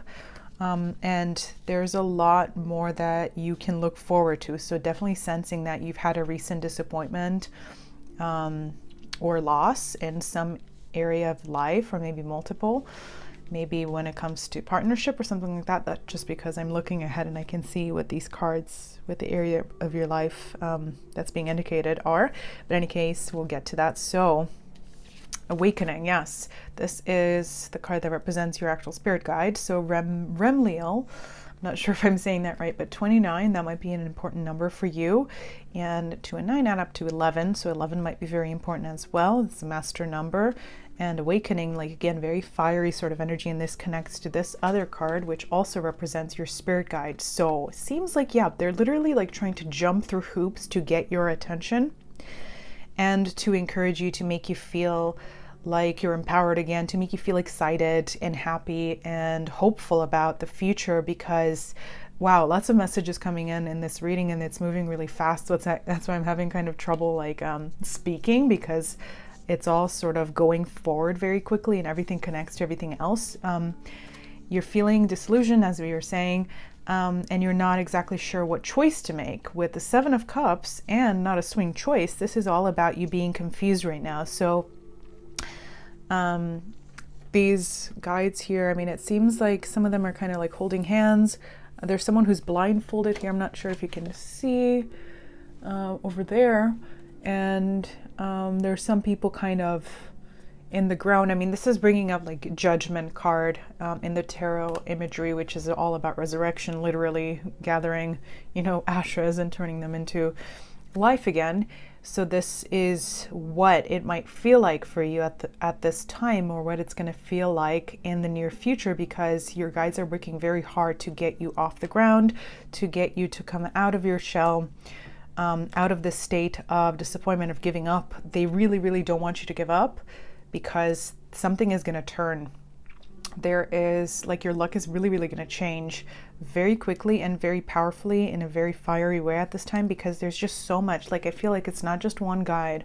It's like your entire spirit team coming through in this reading, telling you to have hope, to keep hanging on for a little bit longer, because you're going to see a really significant change for whatever you're hoping for right now. They're also telling you like what, even if it seems very serious and like the magnitude of what has happened, like that has disappointed you, feels like it was, huge. It's actually not as significant as you think in the timeline of your life, even if it is something that you had invested really deep, significant hope into. None of what you actually wish for has been lost yet. Like, this is very important. Like, your true dreams and the true manifestation of what you most want can still happen, just maybe in a different way and maybe in a different area. Like with this hoop here, like this person, yeah, you might get sort of like theatrical signs, or, such incredible synchronicities and alignments, and signs that really make you turn your head. Like that is their goal, is to make you not give up. So they're going to send very strong signals your way, things that cut through this confusion. So something that's going to really stand out, because I see this person here pointing at 1 star out of 7. And you're going to know exactly which messages are from your spirit guides and which messages come from maybe like your subconscious or your fears or your hopes. Like, 'cause sometimes we think we can't discern between what we are actually hoping for, what we're fearing, and what are actually signs that are given to us externally. So you're going to know exactly which one it is when they're going to be communicating with you. And another thing is that there is a shift, like the reason they're being so cheerleadery and supportive and very just like almost bossy in their support of you right now is because you are meant to, like, okay, if this circumstance felt very disempowering to you and very just disheartening, you were not meant to suffer through this loss that you had, or this experience that was negative, or just in general discouraging. This was not, if for example like there was some sort of like tower moment or some sort of unexpected shift or loss or something like that, or complete change in your life, you were not meant to stay there in the rubble of that explosion or that tower. You were meant to be encouraged to go somewhere else, like to go through the hoop. Like, what I'm sensing is like, you were not meant to linger there in the fire. You were meant to jump through the fire to some other thing, on a different path, on a next stage of your life journey. Like there's a new cycle that needs to begin, that they're really, really encouraging you to do. And you feel not like you don't have enough energy, like you're disheartened, and you can't find that like inner fire to just go down that path, even though subconsciously you might know that that is the right thing to do. You might also feel tired, or you just might be asking for a very clear sign whether you should move in that direction. And well, the good news with this reading is that you're going to definitely receive that. And if you're not feeling this support here, but I feel like you kind of are, you're just kind of second guessing it and you're wondering whether you're imagining it, and this is telling you that you're not imagining it. Right now you have an ability to very clearly discern between fears, hopes, and actual signs from spirit guides, because sometimes one might be mistaken for the other, and these signs are going to be arriving to you, or just coming into your life through like very unexpected like synchronicities and alignments.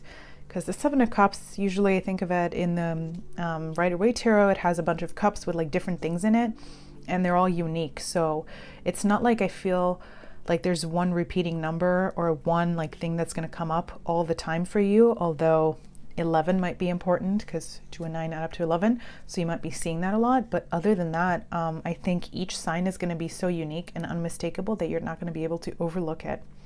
And this pertains to this change in your life that's bidding you to ask questions of where you're going to move, what direction you're going to move in, whether actual relocation, or what change you should create in your life for the better, so that you have this new feeling of rebirth, of fire, of like renewal in your life that you feel is missing at this point. So Each of these cards in this unicorn deck represents another creature or mythical being as a unicorn. So that's really interesting. This is kind of like a dragon figure as a unicorn, and there's a swing hanging from them. So again, really strange kind of imagery. So things that are very unique and unmistakable. So perhaps like you have a spirit animal that you have chosen as a kind of confirmation and as a repeating sign that you know for sure when you see it is a sign from some sort of guide or spirit presence. So that might be indicated, and that's unique for all of you. But also this person here hanging from this swing has a similar energy to this person who's sitting here on this trunk and not seeing these roots. So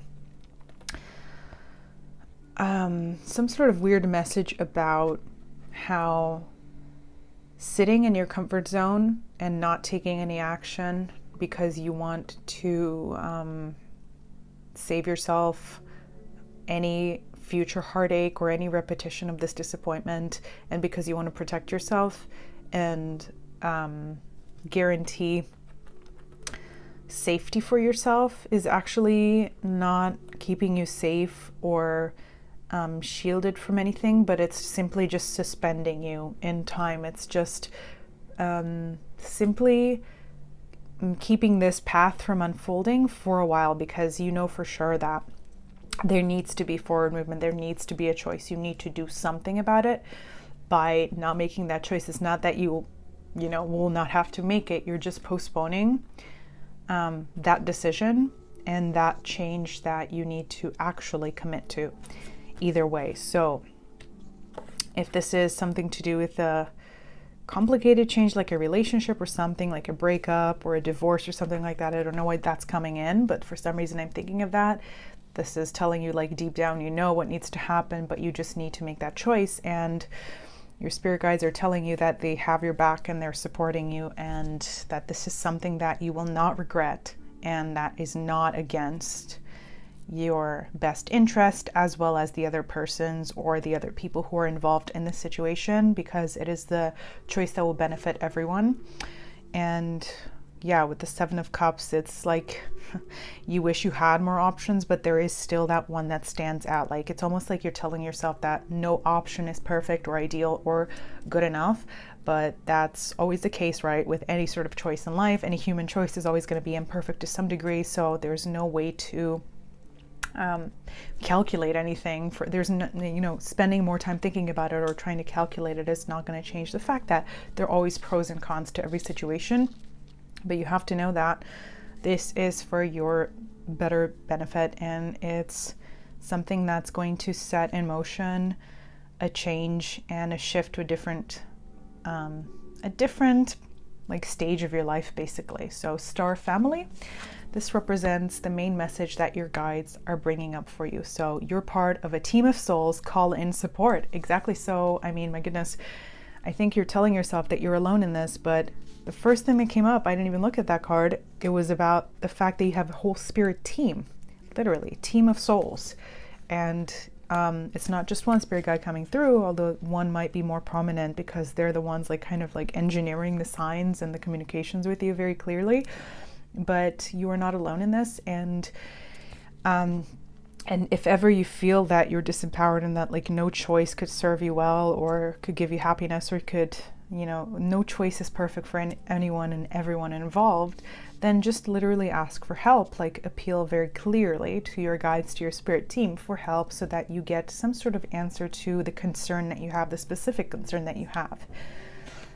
Because I think this entire new change and shift to a different, basically like stage of your life has something to do with you aligning to better and more significant and more vibrationally matching connections to you of all kinds, whether that is friends, whether that is relationships, whether that is creative partnerships, anything.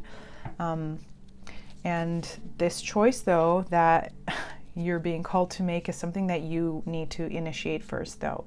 This shift from you being in this state of feeling alone or unsupported or like you're not in the right place and that no choice you can make is the right one, has to be initiated by recognizing just how much more you have available to you and just how much more free will you have available to you. Basically, you have a lot more freedom than you think you do, or than you've been telling yourself that you have.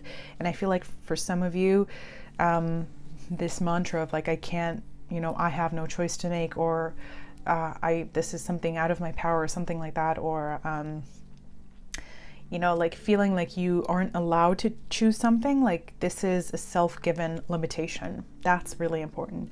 And as soon as you work through this, you're going to start seeing that everything aligns in your life, and your soul path is going to be very, very clearly lit at every stage of this shift to this new stage of your life, because you're going to see, as soon as you make that choice that you deep down know you need to make, you're going to get a lot of external alignment and external manifestations of like encouragement and happiness and fulfillment that is going to basically be communicating to you like, yes, this is the right choice. This is going to set a whole chain of events in motion where all these other areas of your life are aligning in a way that's more positive and that make you feel more attuned to your authentic energy, basically.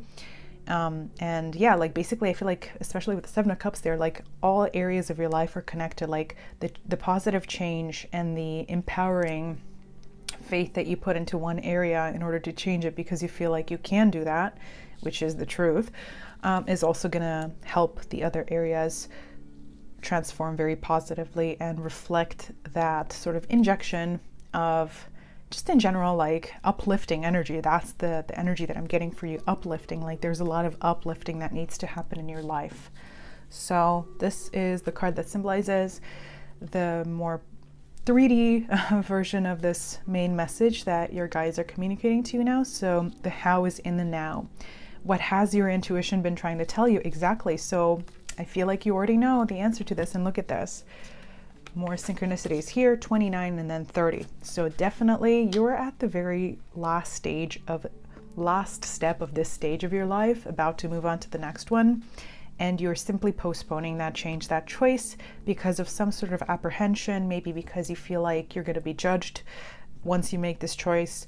You feel like you're going to lose certain people when you make this choice because they're going to know what you truly feel, what you truly believe. Like maybe you feel like you're going to be, to use a very dramatic word, because that's the theme here, persecuted for your beliefs or something like that. And this is telling you to not care about that, because your own authentic soul truth is only your own. And you already are aligned with that from within, but you're not sort of looking up. So once again, back to that down below and then suspended upwards energy. It's almost like your higher self has decided this and they have moved in this direction, but your lower self is still lingering. That's what I'm feeling.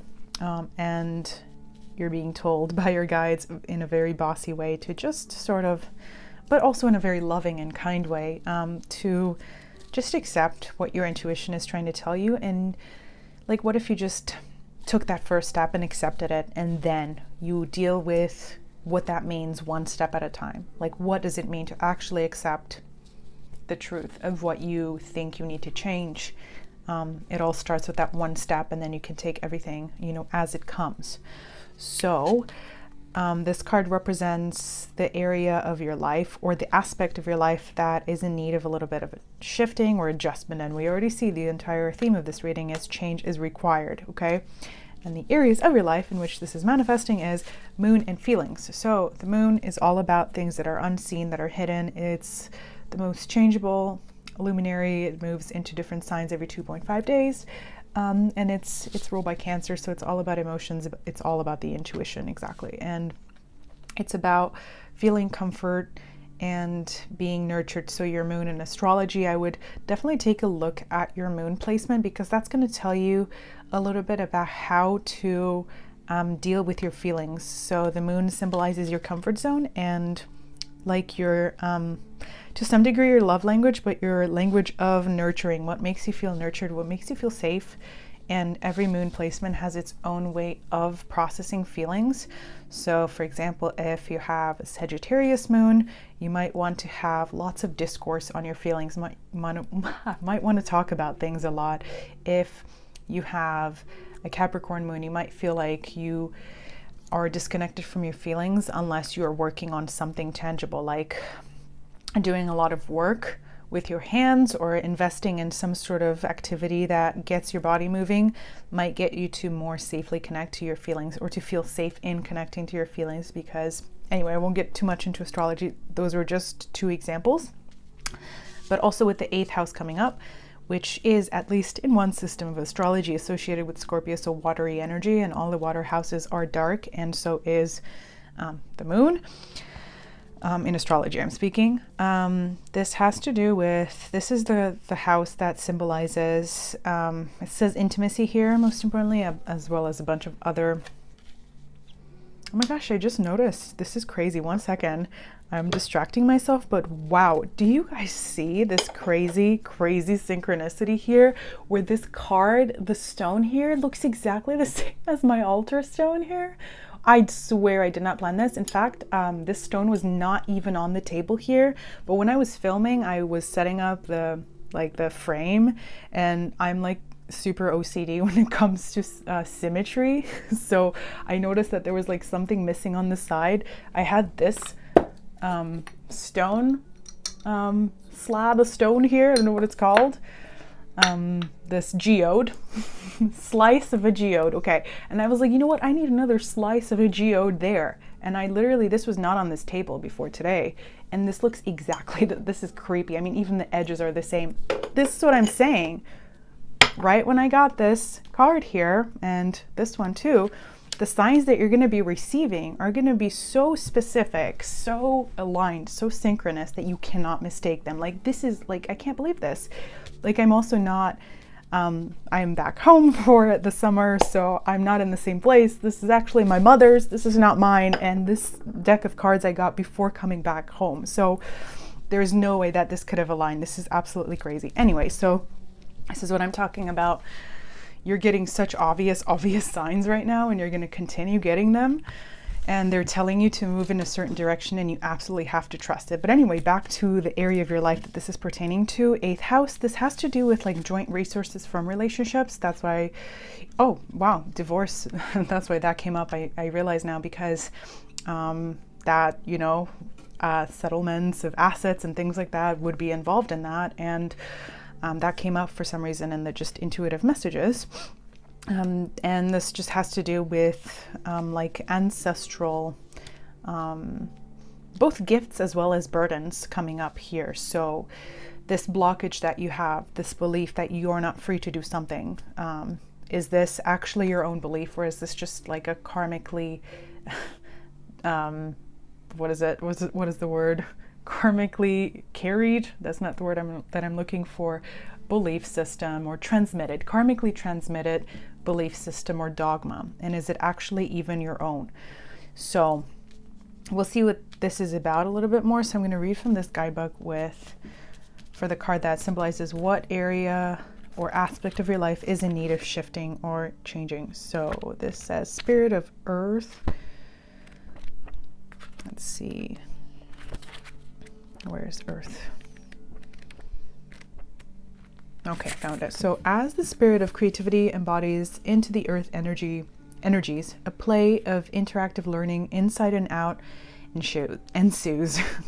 Deep listening fused with conscientious response. Sorry, you can't read anymore. This is a card of doing our best. It is dynamic, living expression of how beings meet. It is the situation of mutual insistence, but also learning the willingness to yield. Finding the moment in each moment is the only way to know whether to push or pull. A responding to life halfway, ready, aware, allowing, and strong, and above all, curious. Reaching beyond the solitude of instinct, but bringing it with me, I find a wilderness of dances to weave my way through. Reaching out with my senses to feel both how my presence moves energy and how the presences of others move me. In such a potential whirlwind, collision warnings abound. I must sink into my being deeply in order to remain adaptable, yet I must not forget to move with my own integrity first. And your question, may be good for journaling here, is what is pressing on me from within and without, and how can I best move to respond to it all? And I think what really stood out to me the most there, although you can take whatever resonates, if anything, from that message, is the fact that You know, this is you doing your best, and that every choice you make is the best choice that you can make at that specific moment in that present circumstance. So visceral listening, that's about just being as authentic as possible to your current feelings then, even though, you know, certain set of dogmas or wisdom on the other side would tell you to not make choices based on your feelings. If those feelings have been persistent for a long time, and if they are truly aligned with your authentic being and core, and only you know that, but this card tells me that you already know the truth, then it's likely that they're not going to change, and that it's not just a fleeting feeling and idea and impulse. It's not something that, because there is so much struggle involved here, it's not something that you're taking lightly. The fact that you are struggling and trying your very best to make the right choice and to do something that's good for everyone involved tells me that you are trying your very best at the spiritual level, at the emotional level, at the intellectual level. So what you have that is already good, and about your current circumstance or about this situation is represented by this card here. So celestial of earth, body, wisdom. So you already know, and the heart is indicated here with this kind of circle of orbs. The smallest one is in the heart chakra area, and this kind of like solar plexus area. So you feel this within your body. You feel the truth. It's very, you might be a Scorpio, or you might have important water placements, like Cancer is also indicated. Maybe fire signs or fire placements as well. Maybe Leo rising, just because of that Knight of Wands there. But take a look maybe even at the houses in your chart that are in water signs, because those might give you some sort of idea about how to best integrate those feelings, or how to best come to terms with the truth that you are trying to acknowledge to yourself, but that you feel that you're not free to acknowledge for some reason. Okay, so now this card tells us about the bridging energy between these messages that your spirit guides are sending you, and the changes that are going to come as a result of you listening to these messages, basically, because every reading is coming out a little bit differently, but for you, that's what this is about, I think. So that says a windfall of abundance, wise counsel, or good fortune, an exciting career opportunity, a lucrative contract, significant purchases like a home or vehicle. Okay, so now this gives me a little bit more information about that 8th house. So maybe if some sort of contract fell through, whether that is literally a relationship like a divorce or settlement, or just in general like a purchase or a house, maybe you didn't get the house that you wanted, and that was something that you really were hoping would get done at this time. This is, you know, telling you back from that to that message from the beginning to not give up, because the best is gonna come now. Like this thing that didn't work out for you, that disappointed you, it was not meant to be, because there's something even better out there for you. This is absolutely clear to me. And this goes for whatever area of your life this is unfolding in.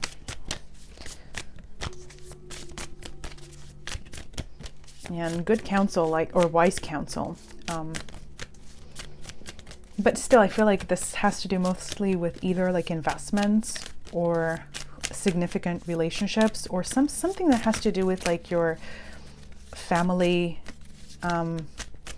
something to do with inheritance potentially, because that's also the 8th house, something that maybe didn't come through there. Or 9 of Cups. Okay, so wishes fulfilled. I'm telling you, this situation is going to turn out to be so much better than you expected, and this initial disappointment is not going to be the end result of this. With the World here, there is something that needs completion, something that's going to shift before the situation will be concluded, and it's going to be for the better, in your favor.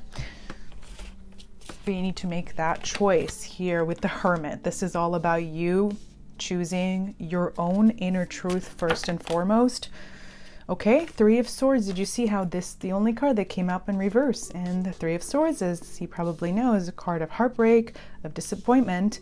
Something is going to come in the near future, I think, for you. It feels very like within the next month or so, because Pentacles represent months, that's going to heal this heartbreak, this disappointment that you felt so deeply, especially when the 8th house comes up and the Moon. My gosh, feelings, that's like deep, deep, like sometimes world-ending feelings in the way that they manifest within you. That's why I was guided, I think, to speak a little bit about your moon placement. So I think that there's a lot of healing involved, or just healing that needs to happen from within first before you can make this choice or move on in this new direction that you know for sure deep down that you need to move on in.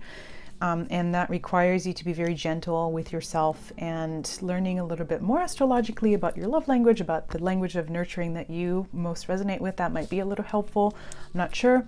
By the way, I also do have an Etsy, so if you're interested in getting a personal reading from me about your birth chart or your solar return or anything like that, let me know.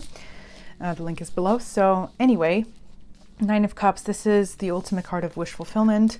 And it's about, I think this is interesting because here we have all these eyes that are open and here we have the eyes that are closed. So especially with the Hermit whose eyes are shielded by clouds, and the Two of Swords at the bottom of the deck, which usually in the Rider-Waite Tarot, it has blindfold over the eyes. This is about not looking externally for guidance. And even though I said that there will be signs that are so absolutely obvious, again, it feels like you're not listening to them. You don't want to hear them. You are literally just closing your eyes to them, I think.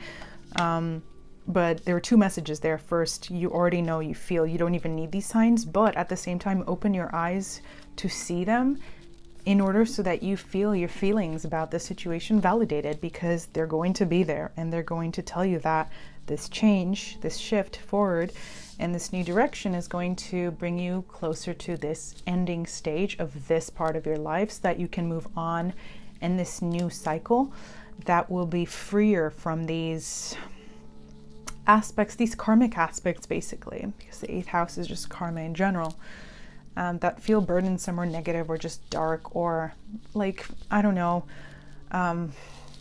mysterious in a negative way to you for some reason. Because I feel like a lot of what's happening now, a lot of this feeling of disempowerment right now in your life has to do with subconscious or just, passed down karmic repetitions of certain dogmas or belief systems. For some reason, I want to say that. Okay, so let's pull you some final cards here for advice, because I think this reading was pretty straightforward and way more fiery than the first two. So what messages could be helpful for you right now? What closing messages as you make this choice? So you are a rare find, and I think that's also a further confirmation of the fact that the signs that you'll be receiving from your guides will be really, really rare, as we saw with that stone there. Okay, come on. I still can't believe that geode slice there. That's absolutely insane. Okay, so, and be astonished. Oh my God. Yeah, I think that was pretty astonishing. We've established that. Thank you.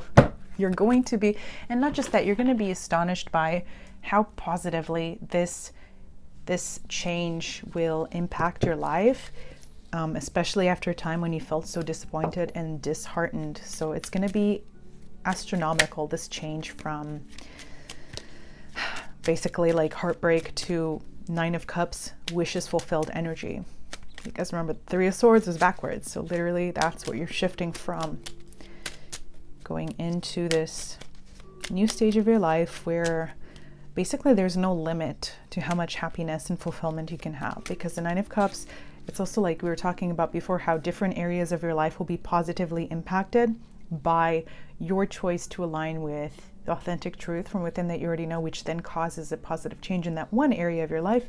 And that's going to create this chain of events of positive shifting. So, okay, step and notice, cooperation, take the hand offered or ask. Okay, so already we had that message of how there's just so much guidance being offered you in the, like, you know, astral realm, like in the unseen, and you feel it, but your guides are actually telling you to actively ask them for support whenever you get to any stage in this process that feels uncertain or unsafe, or when you quite literally don't know what to do with that Seven of Cups.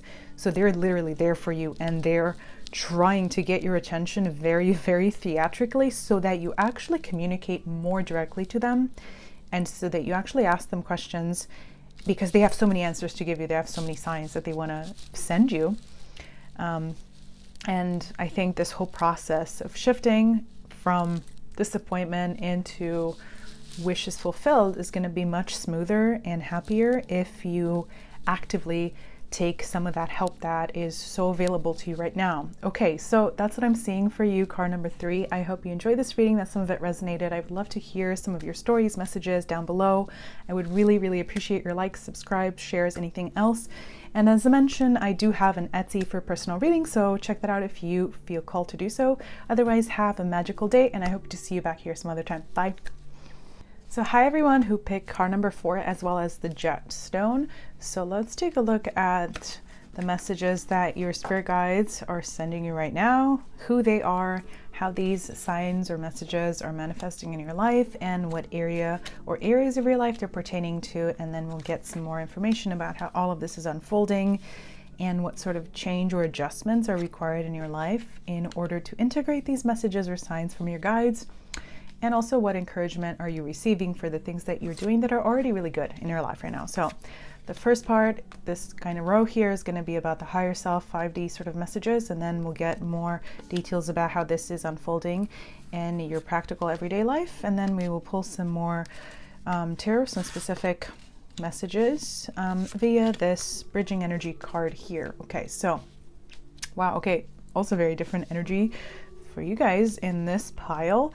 The first 2 piles were a little bit more mysterious, more subtle. The third was kind of fiery and passionate, and yours is sort of kind of overflowing with a lot of Venusian energy. And I'm saying that not just because I see Venus here, but that's just kind of what I'm getting from these colors here and from the general energy. Very sort of beautiful, aesthetically pleasing spread here. Anyway, so the first card here talks to me about forward movement and feeling like you're needing to race through life at the moment. Like you might be very, very focused on one specific goal, or you might feel like you don't have enough time to complete something. You might feel very stressed out by some situation that is unfolding really quickly, and there's some sort of like discombobulation around you.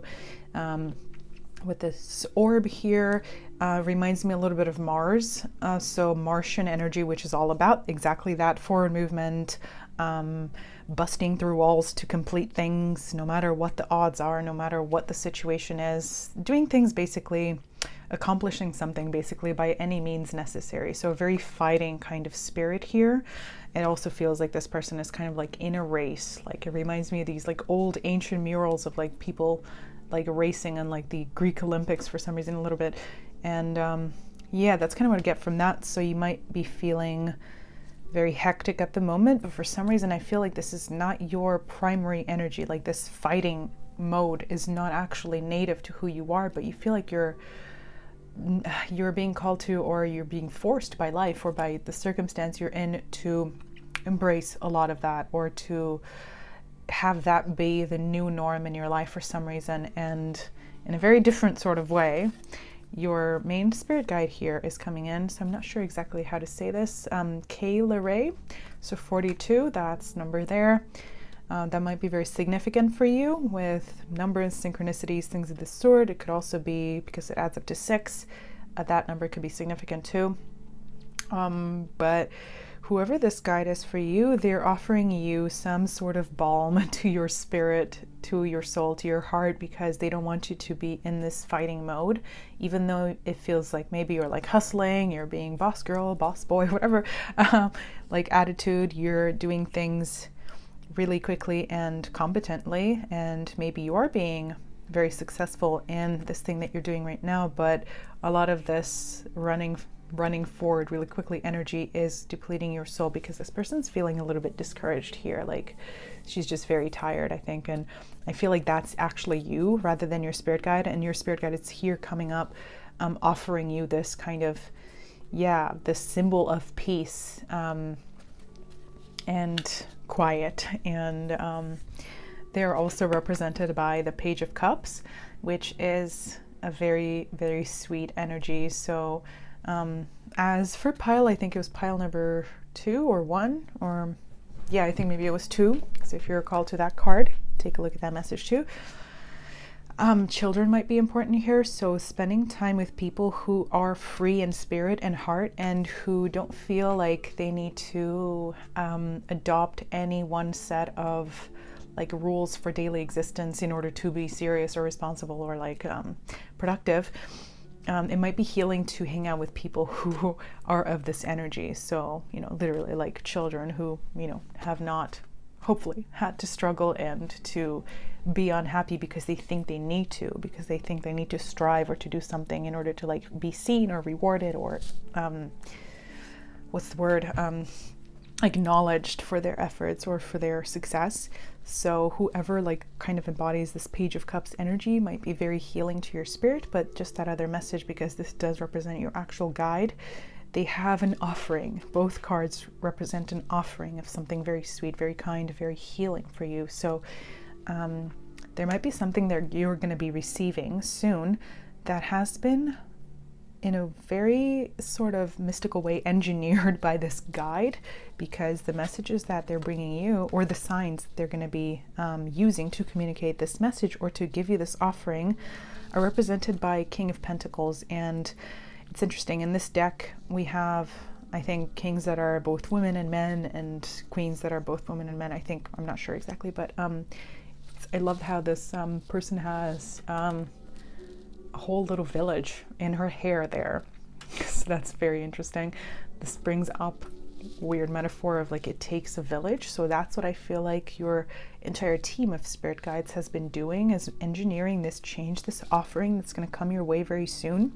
That's going to make you so happy, because here we have kind of sunflowery energy, but I don't think these are actual sunflowers, but it also reminds me of the Queen of Wands, which has a sunflower in most tarot decks, which is all about being seen, being recognized. Sunflower, very, associated, I think, always with Leo, which is all about being seen, being recognized, being acknowledged for your true energy, your true soul purpose, and your true just like exhibition and like acceptance of self, and in a way where there is no compartmentalization between that authentic energy and the way that you express it out in the world. So you're going to feel very loved, very seen, very acknowledged soon, and literally recognition is what you're getting. And your guides are offering you this, but it's not just because they're feeling generous or something like that. It's because of all the work that you have done. So they're telling you that you don't need to strive so hard anymore, because you've already accomplished so much, and there is a lot that is coming for you from past efforts. That's very, very important. So if things haven't been manifesting for a very long time, especially in career, like if some of you are like interested in performance of some kind, in art, in theater, for some reason those are coming up, like this, if you've worked very hard to do something, to make something for yourself there, to make a name for yourself, and nothing has happened so far, there is this offering coming to you, maybe for a performance opportunity or a job or something like that, some sort of invitation basically, that's going to get you a lot of recognition, and that's going to make you so happy. And basically your guides are just kind of giving you a hint ahead of time that this is happening, in order to encourage you to slow down a little bit, because at this point you're sort of depleting your life force by overworking and by basically just overcompensating through work for something that maybe it's just inner discouragement that you haven't been recognized so far, and you keep telling yourself. Also 42 adds up to 6 there. That brings up the 6th house, which to me, when the 6th house is not a very nice house in astrology in any case, but whatever. The worst house ever. Sorry, okay, I'm gonna stop insulting the 6th house. I am in a 6th house year right now myself, whatever. But basically a debilitated version of that house would be like, if you had certain planets in it, that would say, oh, if I only work hard enough, I can get this, I can get recognized. If only, I work even more intelligently at this or something like that, I'm going to get better results. And that is, of course, to some degree true, but for you, it's not true right now, because you've already done so much work and there's not much that you still need to do. Basically, you just need to let things unfold and manifest and bloom, like in this card over here. So, and wow, look at this. This is a card that says more about the signs that you're going to be receiving. And this says, not a fairy, magic. So this is a deck, my unicorn deck, which has other creatures represented as unicorns. So this is like mystical times 2. You have a fairy that's also a unicorn. And I don't know if it was this deck, but maybe I'm getting a flashback to a past one, but that said that you have something that's uniquely yours. And I think this is just your deck. Yeah, you have something that's uniquely yours and that no one can take away from you. So yeah, if you feel like you're behind right now and like you're running out of time or something, there is no way that you can run out of time, because only you can accomplish this task that you have in mind, because only you have this unique combination of traits, skills, talents, abilities, as well as circumstances and personality traits that can allow you to make that happen in this very magical, beautiful way that is so mystical that it cannot help but be recognized. So this is just a further confirmation that this is happening for you. So basically, your guides, or your one main guide, but I feel like it's several for you as well. I came up for a few piles, are basically just giving you a foreshadowing of the beautiful rewards that are coming your way now, and they're telling you to not waste energy trying to get ahead or overcompensate or to like save for a rainy day, because that's not necessary. A lot of like, I feel like it's delayed, backed up somehow, blessings that were meant to come earlier that haven't come, and you've adjusted to this new reality of like depletion and scarcity. Like this is going to shift very soon in your life, and you should just allow it to happen. Okay, so the main card that represents the general message that they're giving you is Star Ancestors. So hidden secrets, lost wisdom, look a little deeper. Okay, so maybe you haven't been connecting to your spiritual practices as much lately because you've been overworking, or because you've lost a little bit of faith. Like this person seems discouraged here, but there's just in general, I get a lot of like a mystical kind of energy from this reading. So you will see just how much more like uniquely talented you are, basically. Like there are a lot of untapped into gifts that you have right now. This is also a similar message to card number 1, that like, okay, well, maybe others, let's say if you are into acting or something, like have perfected their craft for years by taking like 1,000 classes, getting 1,000,000 degrees, things like that. And you know, you can very validly accomplish success in any area by doing something like that.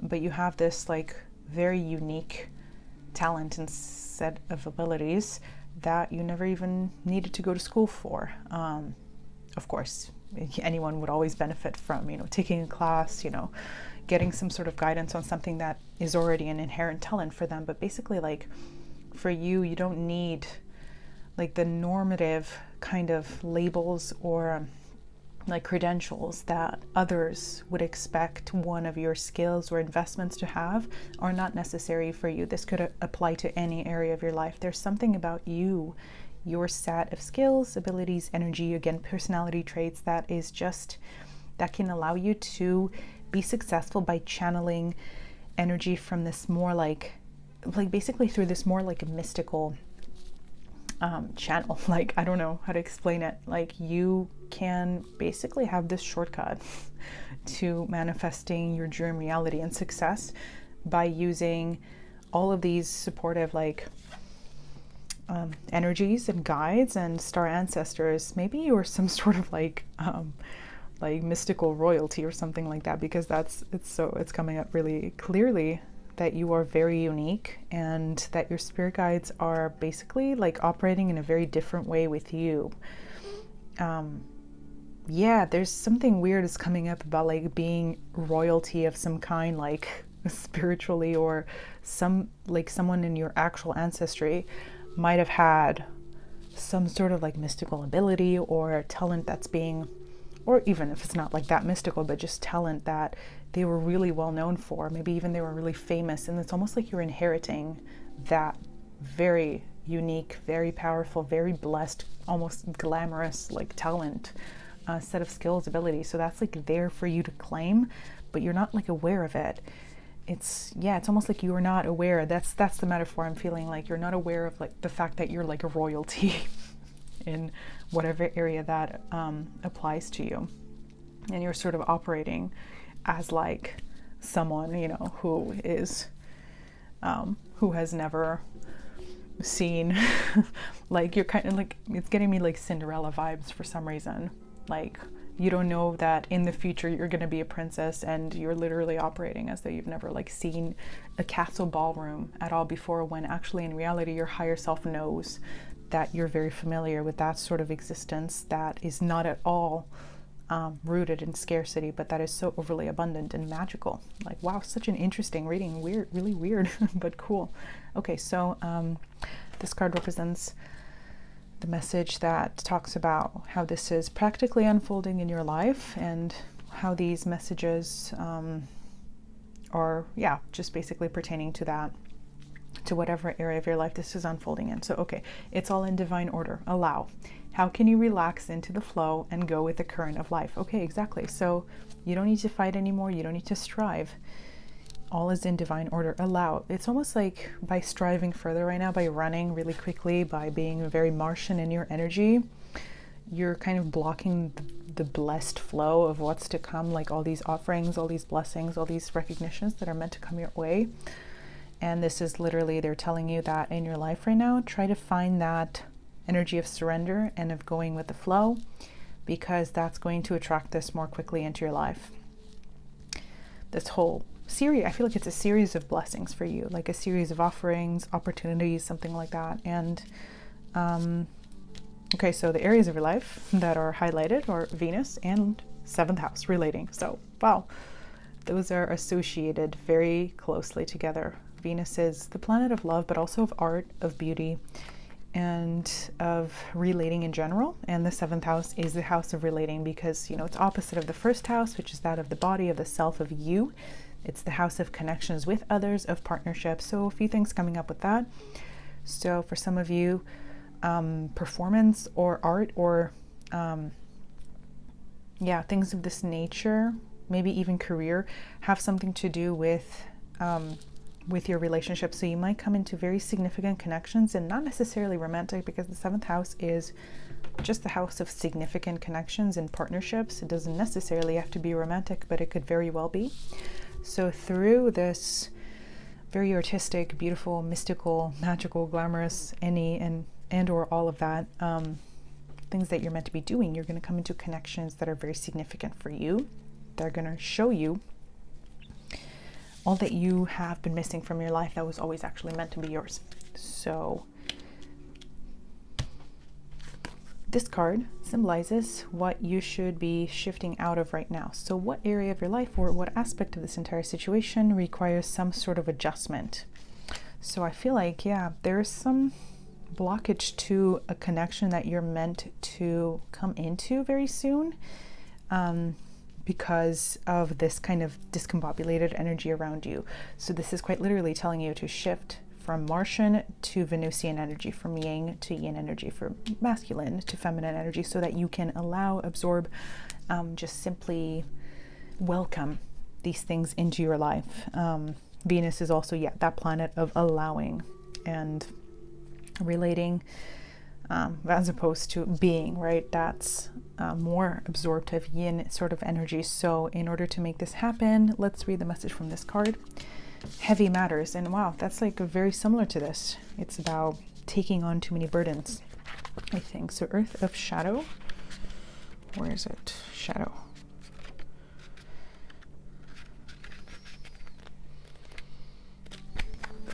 Sorry, takes me a second to find these.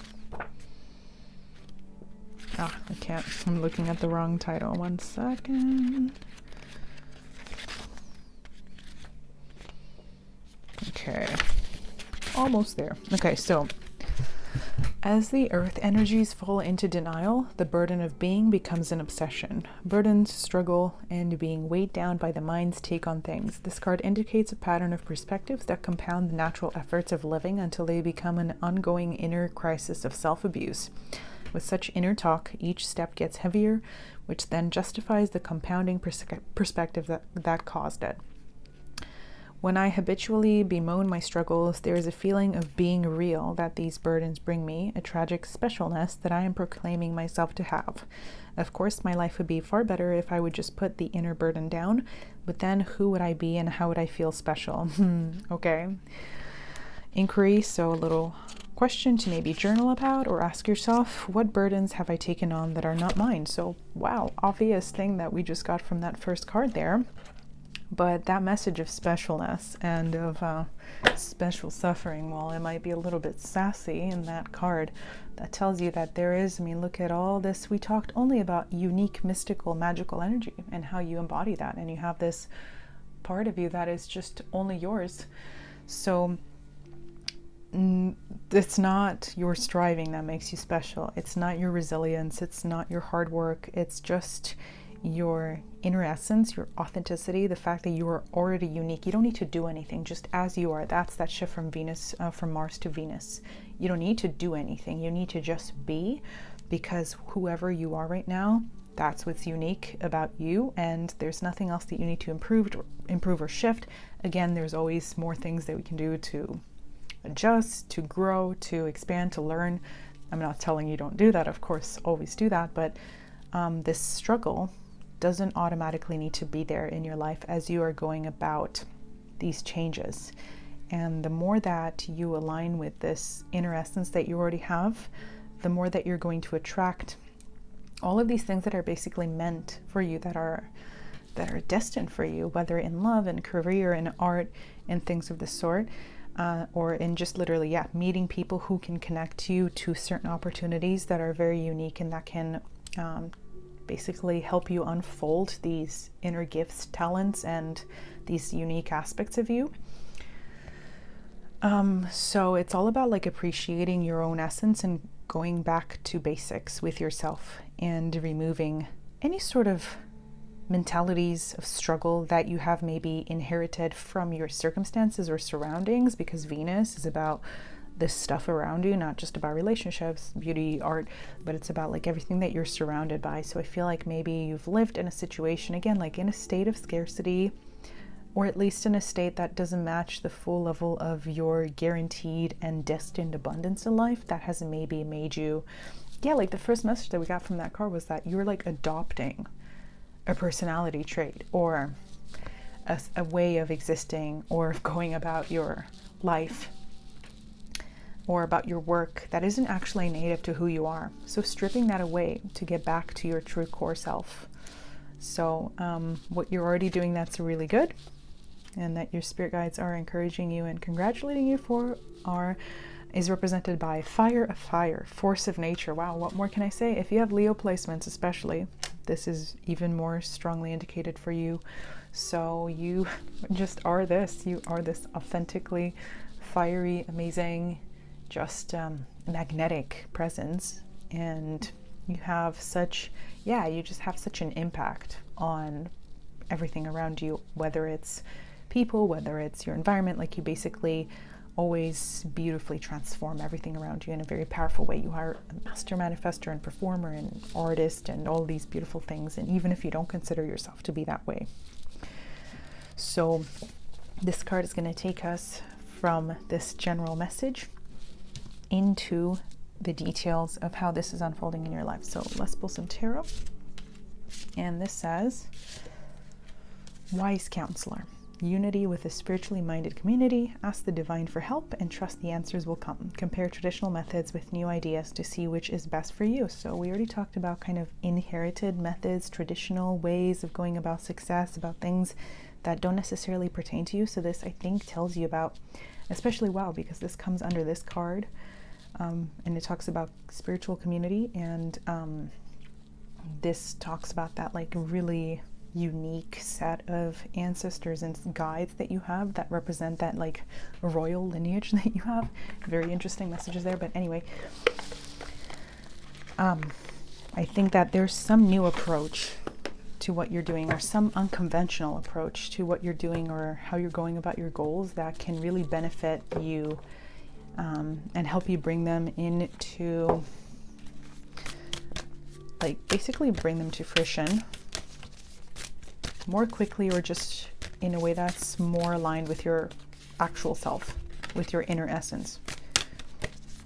So perhaps there's someone in your life who can help you out with this, maybe like a teacher or something, someone who has done something like the kind that you've done, before in their life, and who has like a certain unique kind of wisdom that you can't really get from like typical sources where others seek wisdom, if that makes sense. That's very abstract, but basically what I'm saying is that you can't really find this kind of wisdom in a textbook.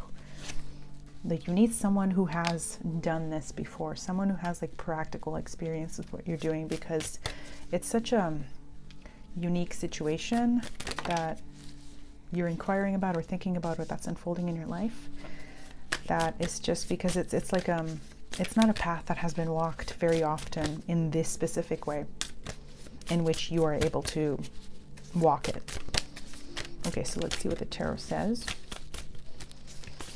And I think this represents the Hierophant. I'm not sure, but Taurus energy is represented, so that might be significant for you as well.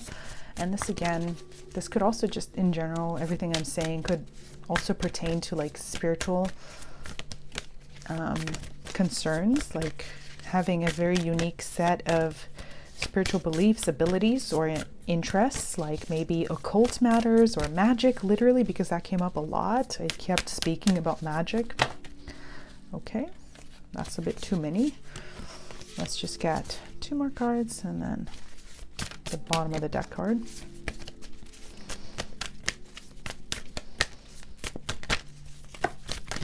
Oh my gosh, I'm not getting...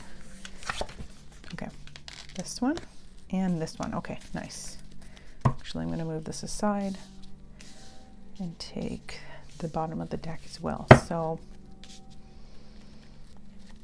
yeah, it's almost like you have never really opened up channels to communicating with your guides fully before or completely, and it's almost like you have barely scratched the surface of being able to do that.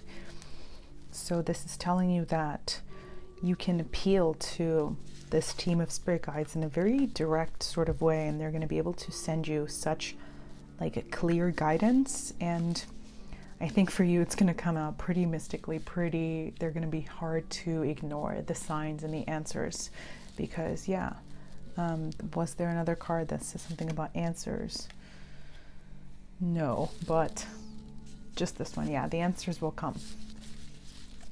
So whatever you need help with, or whatever sort of key that you're looking for right now, that you hope will give you some sort of inspiration or answers or encouragement, you're going to be able to find it by literally just asking for this help, by actually appealing to your guides right now.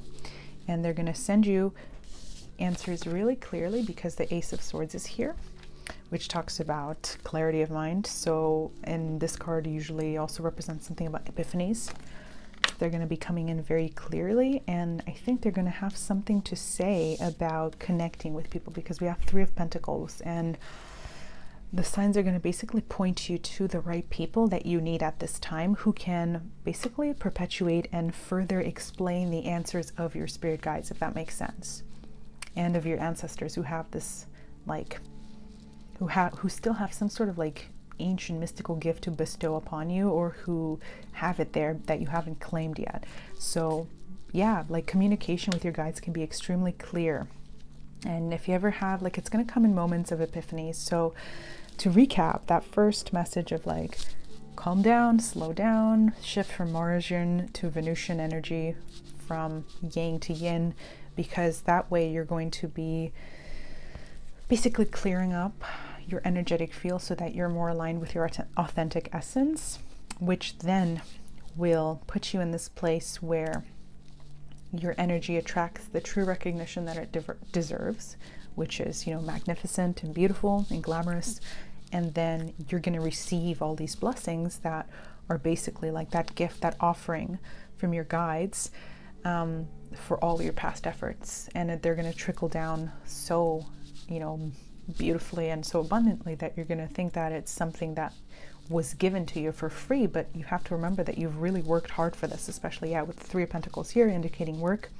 And it was basically like a team effort between you and your spirit guides. So anyway, epiphanies will be coming, and if you ever have a need for some sort of like clarification still on this journey, even if you do feel encouraged, even as you're like listening to this reading or something like that, if you still have like a lingering question, you can ask them and they're going to answer you, and they're going to basically direct you to resources that you need so that you get as many details as you need as part of your answer. So 7 of Pentacles and the 7 there, so that might also be a very important number for you. That just confirms the fact that there are multiple areas of your life that this could pertain to, partnership as well as career. I'm not getting finances as much for you, except in the fact that, or in the sense that you shouldn't be so worried about that or about security, because your energies are better spent or better invested in these other things that only you can accomplish. But with the 7 of Pentacles, it's again that confirmation of like all the past efforts that you've put into things which haven't manifested yet. You feel that you haven't been able to see any real results, or absolutely they're going to come through finally, especially because we do have Justice here at the bottom of the deck, which talks about soul contracts, and that's more like Libran energy, which is makes me think of Venus and of the 7th house, which it's associated with. So yeah, through aligning to your own, sacred energy of authenticity that's only yours, you're also going to be coming into alignment with all of these, whether it's spirit guides, opening up the channels to really clear communication, or actual partnerships in life. Specifically, I'm getting art and like partnership in love, or just in general, like partnership when it comes to like collaboration in your whatever work you're doing.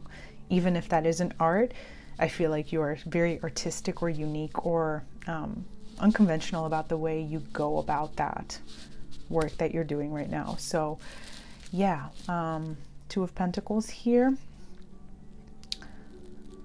This might have to do with, for some reason I'm getting, I'm still going back to that message of like, you feeling like you're running out of time, but you're not. You're going to understand why the road and the journey that you have traveled so far has been the way that it was, because it was all part of your contract.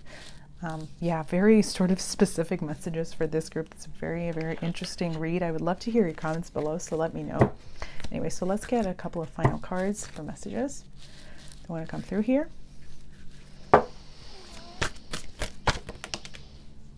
Okay. Plant so that your own heart will grow. Hafiz. Okay, so that's also that 7 of Pentacles energy. So don't plant because you are trying to save for a rainy day or something like that, but literally invest in things that are aligned with your soul's truth, because that's how you can make the most out of your energy. That's just the kind of like type of being that you are. You don't need to worry about the same things that others worry about, like security and things of that sort. Okay. And what is this? To unpathed waters, undreamed shores. Okay, so it's exactly that message of unconventionality before, where you're literally forging your own path and where your purpose is meant to come about in ways that are just, they have been like unprecedented.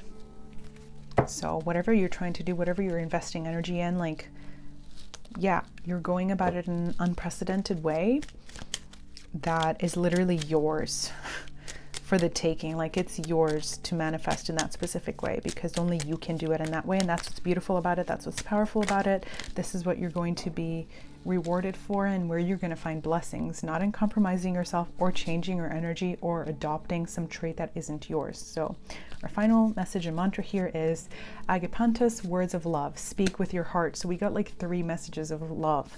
So plant so that your own heart will grow, Venus, love, and then this one. So that's so beautiful.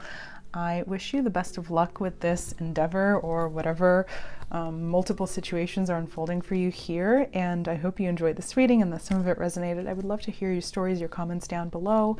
And I would really appreciate your likes, shares, subscribes, and so on. And I do have an Etsy if you are looking for personal readings. I do astrology of all kinds, as well as oracle and tarot card readings. So that is going to be linked below as well. So thank you so much for being here. I hope you have a magical day, and I hope to see you back here some other time. Bye. So hi everyone who picked card number 5 as well as this rose quartz. So let's look into the messages that your spirit guides or spirit team or the universe or all of them are sending you at this time. So the first few cards are going to talk about the actual nature, personality of your spirit guides, their identity, and then we'll get a few cards about how they're communicating these messages to you. So the sign synchronicities that they're sending your way. And then we'll get a bit more information about what this concerns. And finally, we'll get an overall card for the sort of higher self 5D version of these messages. So what is the main theme of the signs or the messages that they're trying to communicate to you? And then we'll look at the actual practical 3D aspects of the situation and how these messages pertain to that and to the parts of your life that they are trying to highlight and talk about at this moment, as well as messages about the approaches that you have to your life journey at this point that need a little bit of adjustment, as well as on the other side, the things that you're being lauded and commended for at this time. So what are the things that you're doing really well right now? And then we'll get one bridging card that will take us into a more detailed tarot reading that will bring up any other specific information that you need to know at this time. So without further ado, let's get into it. So the first card here is giving me a very warrior-like feel, and this is very advanced spiritual energy. So I'm getting sort of spiritual warrior energy here. So first of all, your spirit guides are protecting you because you yourself are a sort of protector. So one thing that's kind of coming up is who will protect the protector, who will heal the healer, and who is capable of strengthening and empowering someone who empowers others and who is already so strong and so capable and so self-sufficient. This is a sort of, you might want to think of it as a kind of ruthless energy, but there's a lot of compassion behind this strength and this protectiveness here. So you might find yourself being a little bit intimidating at times, especially in the way that you're going about your goals right now. So you might have a sort of hyper-focused view of things and just in general approach to what you're trying to create or manifest at this point, but it's not coming from a place of like actual emotional ruthlessness, but you're actually capable of doing this with such strength and conviction and commitment because you're an incredibly compassionate and spiritually advanced person. So your spirit guides are here to further strengthen you in this quest for manifestation and to protect you from anything or anyone who might be basically kind of drawing on your energy in a toxic kind of way, who might be depleting you of your life force because you're such a strong, capable person.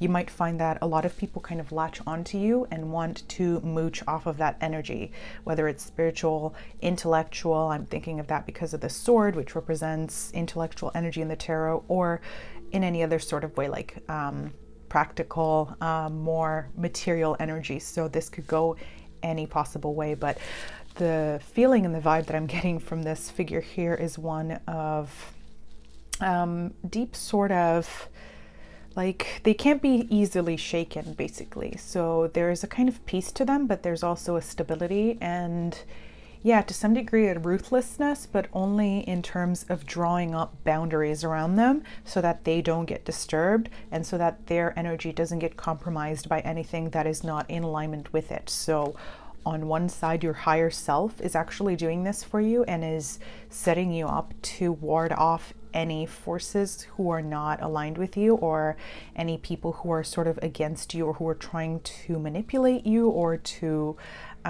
betray you in any sort of way. So your higher self is already your highest protector, and it's incredibly strong because of everything that you have gone through in life and all the immense lessons that you've learned and mastered already. But your spirit guides are also basically aiding you in strengthening these already existent skills of protectiveness, both for yourself and for others. Okay, so the main spirit guide who is coming through for you is represented by the card Uriel, Ministration. So already more energy that is very much like karmic, warrior-like. So I sense that you're being supported in this quest, or at least this partial purpose in this life, to be a sort of karmic leveler or just balancer for others, if that's even a word. So you're sort of, I don't want to say you're like a karmic overlord or anything like that, but there is this very like kind of Plutonian, Scorpionic aspect to you where you bring balance into situations, especially relational ones, based on just people's behaviors. So if, you know, they act in a way that is wicked or just negative or toxic or whatever, then that is exactly what your presence, you don't even have to do anything,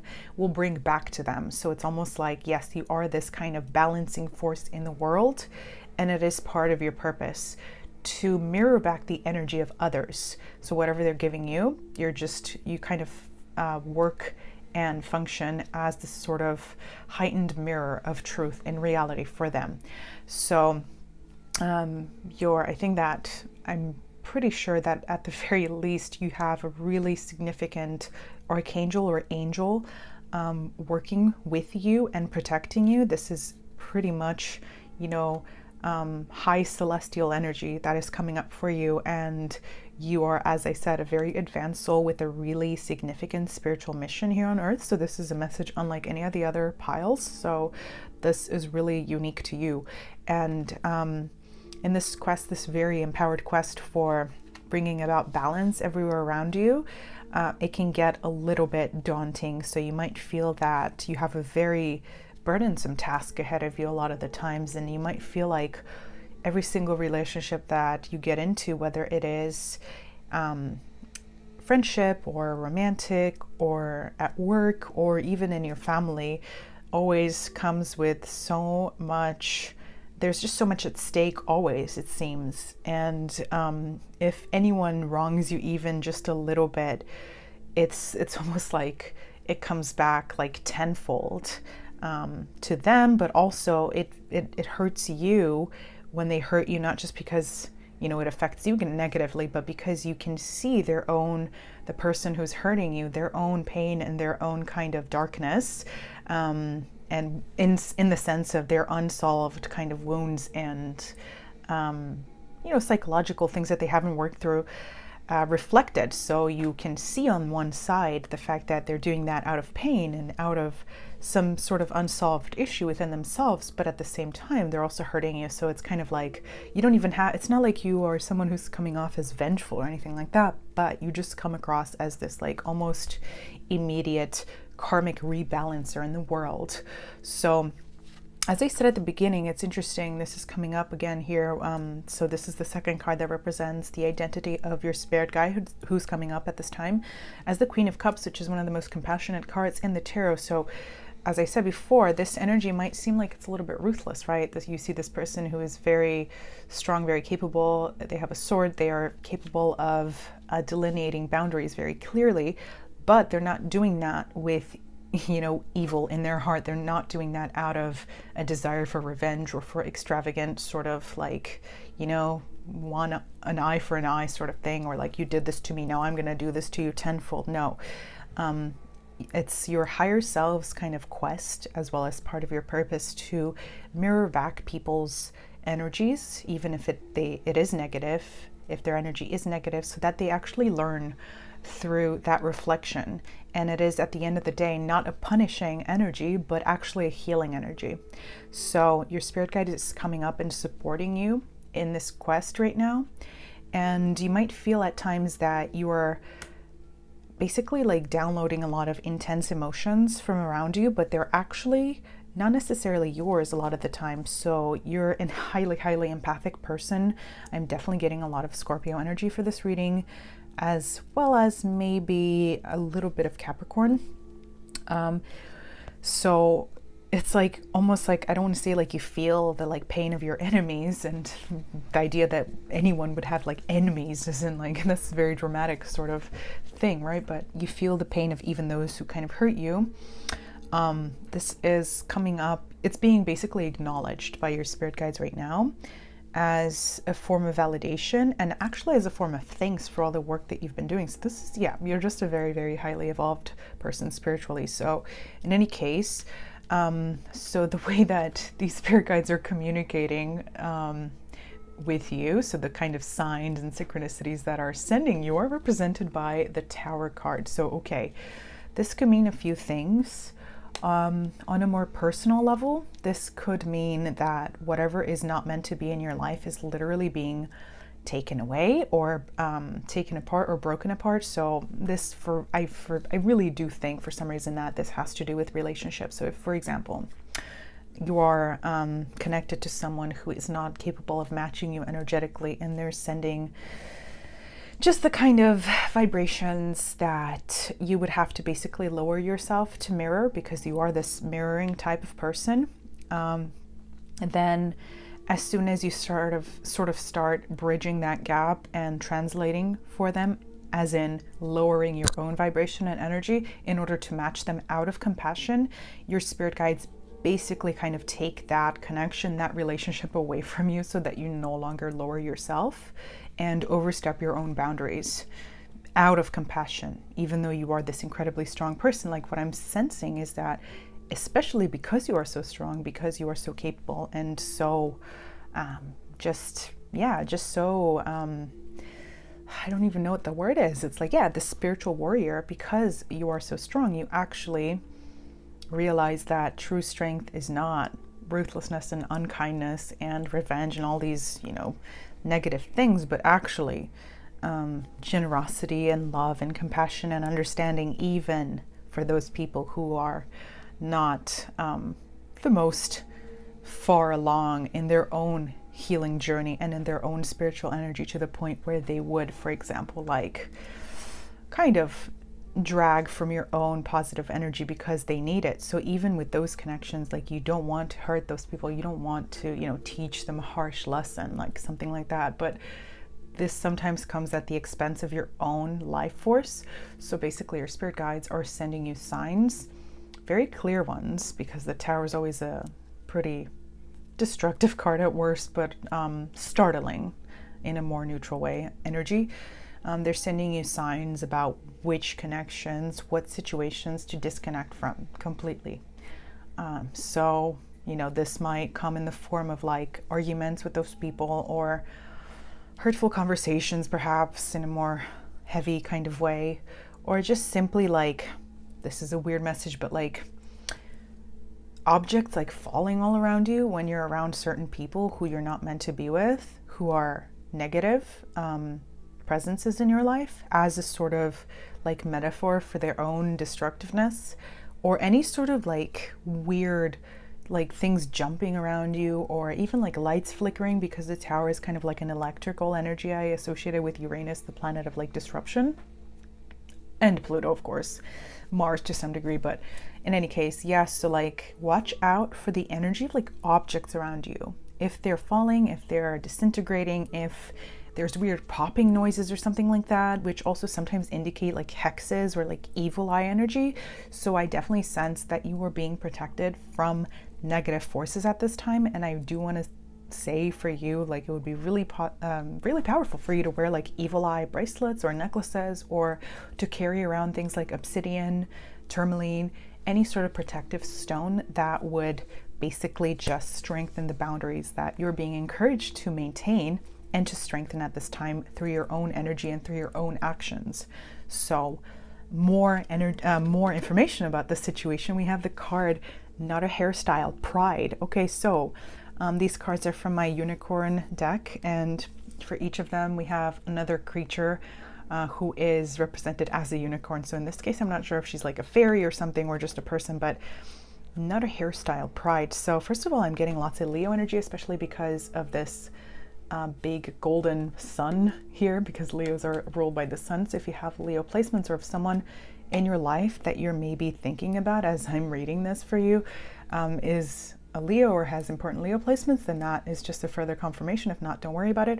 So Pride, I mean, that's coming up here. So basically this talks to me about ego and the lower vibrational energies of others around you. Like, this is being highly brought up in this reading for you, because there is lots of this happening around you. It's basically all around you, and this doesn't match your energy at all. Like, if you really buckle down, you can be the most ruthless person of all time. You can out fight anyone, even, those who are genuinely not at all connected to their compassion. Like, you can win over any fight with those kinds of people, but that's not actually your native energy. So the more you hang around these people, the more you're going to be forced to be this sort of like karmic rebalancer and like karmic overlord in a way that's too heavy-handed for you, because you have passed out of that stage of your own learning and experiencing. You don't need to be there. You don't need to go there. You don't need to rehearse that role. In fact, it is a service for you to be playing out that role for people. You're actually meant for much higher vibrational energies and a much deeper sense of peace and a much, just more expansive experience of beautiful, like lovely, peaceful energies. Basically, soul peace is what you're meant to align with at this point. But unfortunately, there are some people around you who are just kind of standing in the way of that, not because they have any power over you, any true power over you. No one does. No one has power over anyone, really. But because you're sort of allowing them to overstep those boundaries, literally out of compassion, because you can sense and understand where anyone is coming from, no matter how, gross they're being, no matter how ego-based they're being. You can sense that there's always a more complex story behind any sort of behavior in anyone. So Spirit is asking you, and this is your main spirit guide, is asking you to, this is their main message to you. So cracked open, rock bottom, surrender to the alchemy of life. So especially if you feel that you have been in a situation where something is not going well, or maybe where you've reached some sort of limit, like whether this is in your career, whether it's financially, whether it's your own level of energy where you feel emptied out, basically.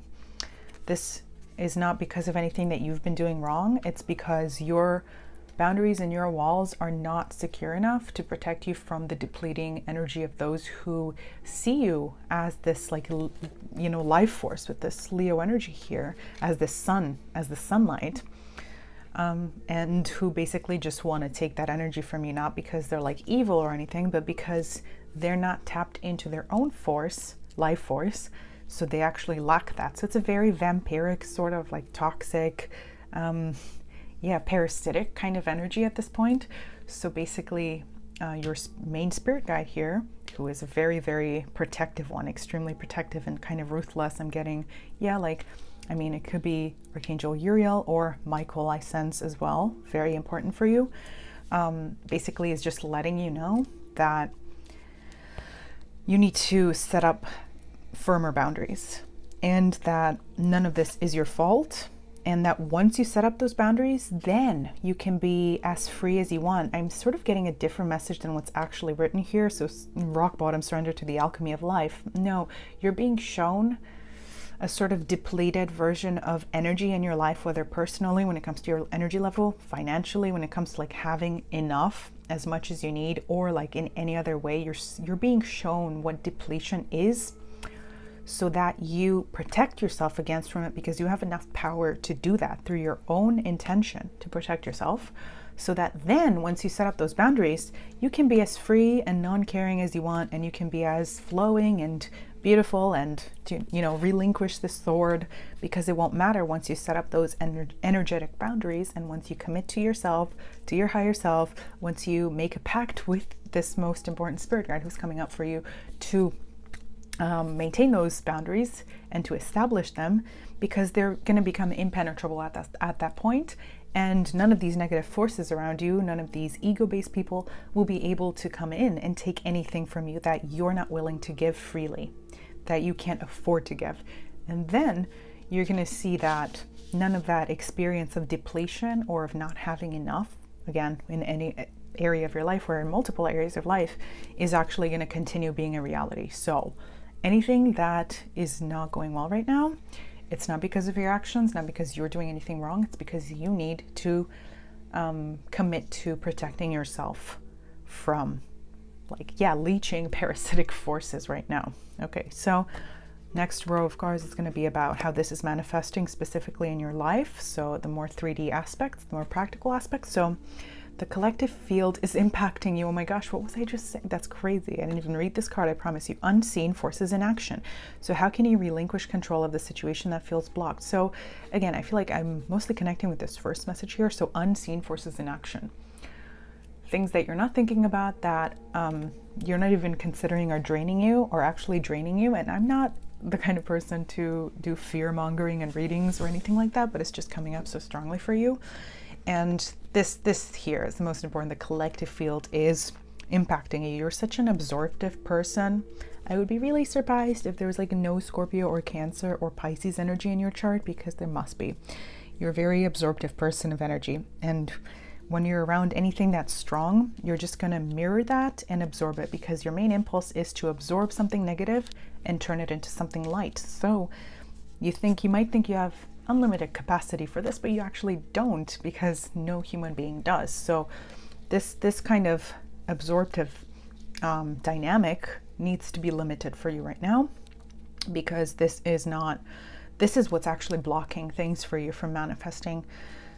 Again, both of these cards are talking about relinquishing control and surrendering, but before that can happen, this is literally what this reading is telling you, so that you can be that free self that you genuinely are, who goes with the flow, who is very like yin energy, very water-based, very like Venus kind of energy, especially if you have like Venus in the first house, because the first house is coming up here, or maybe Pluto in the first house as well.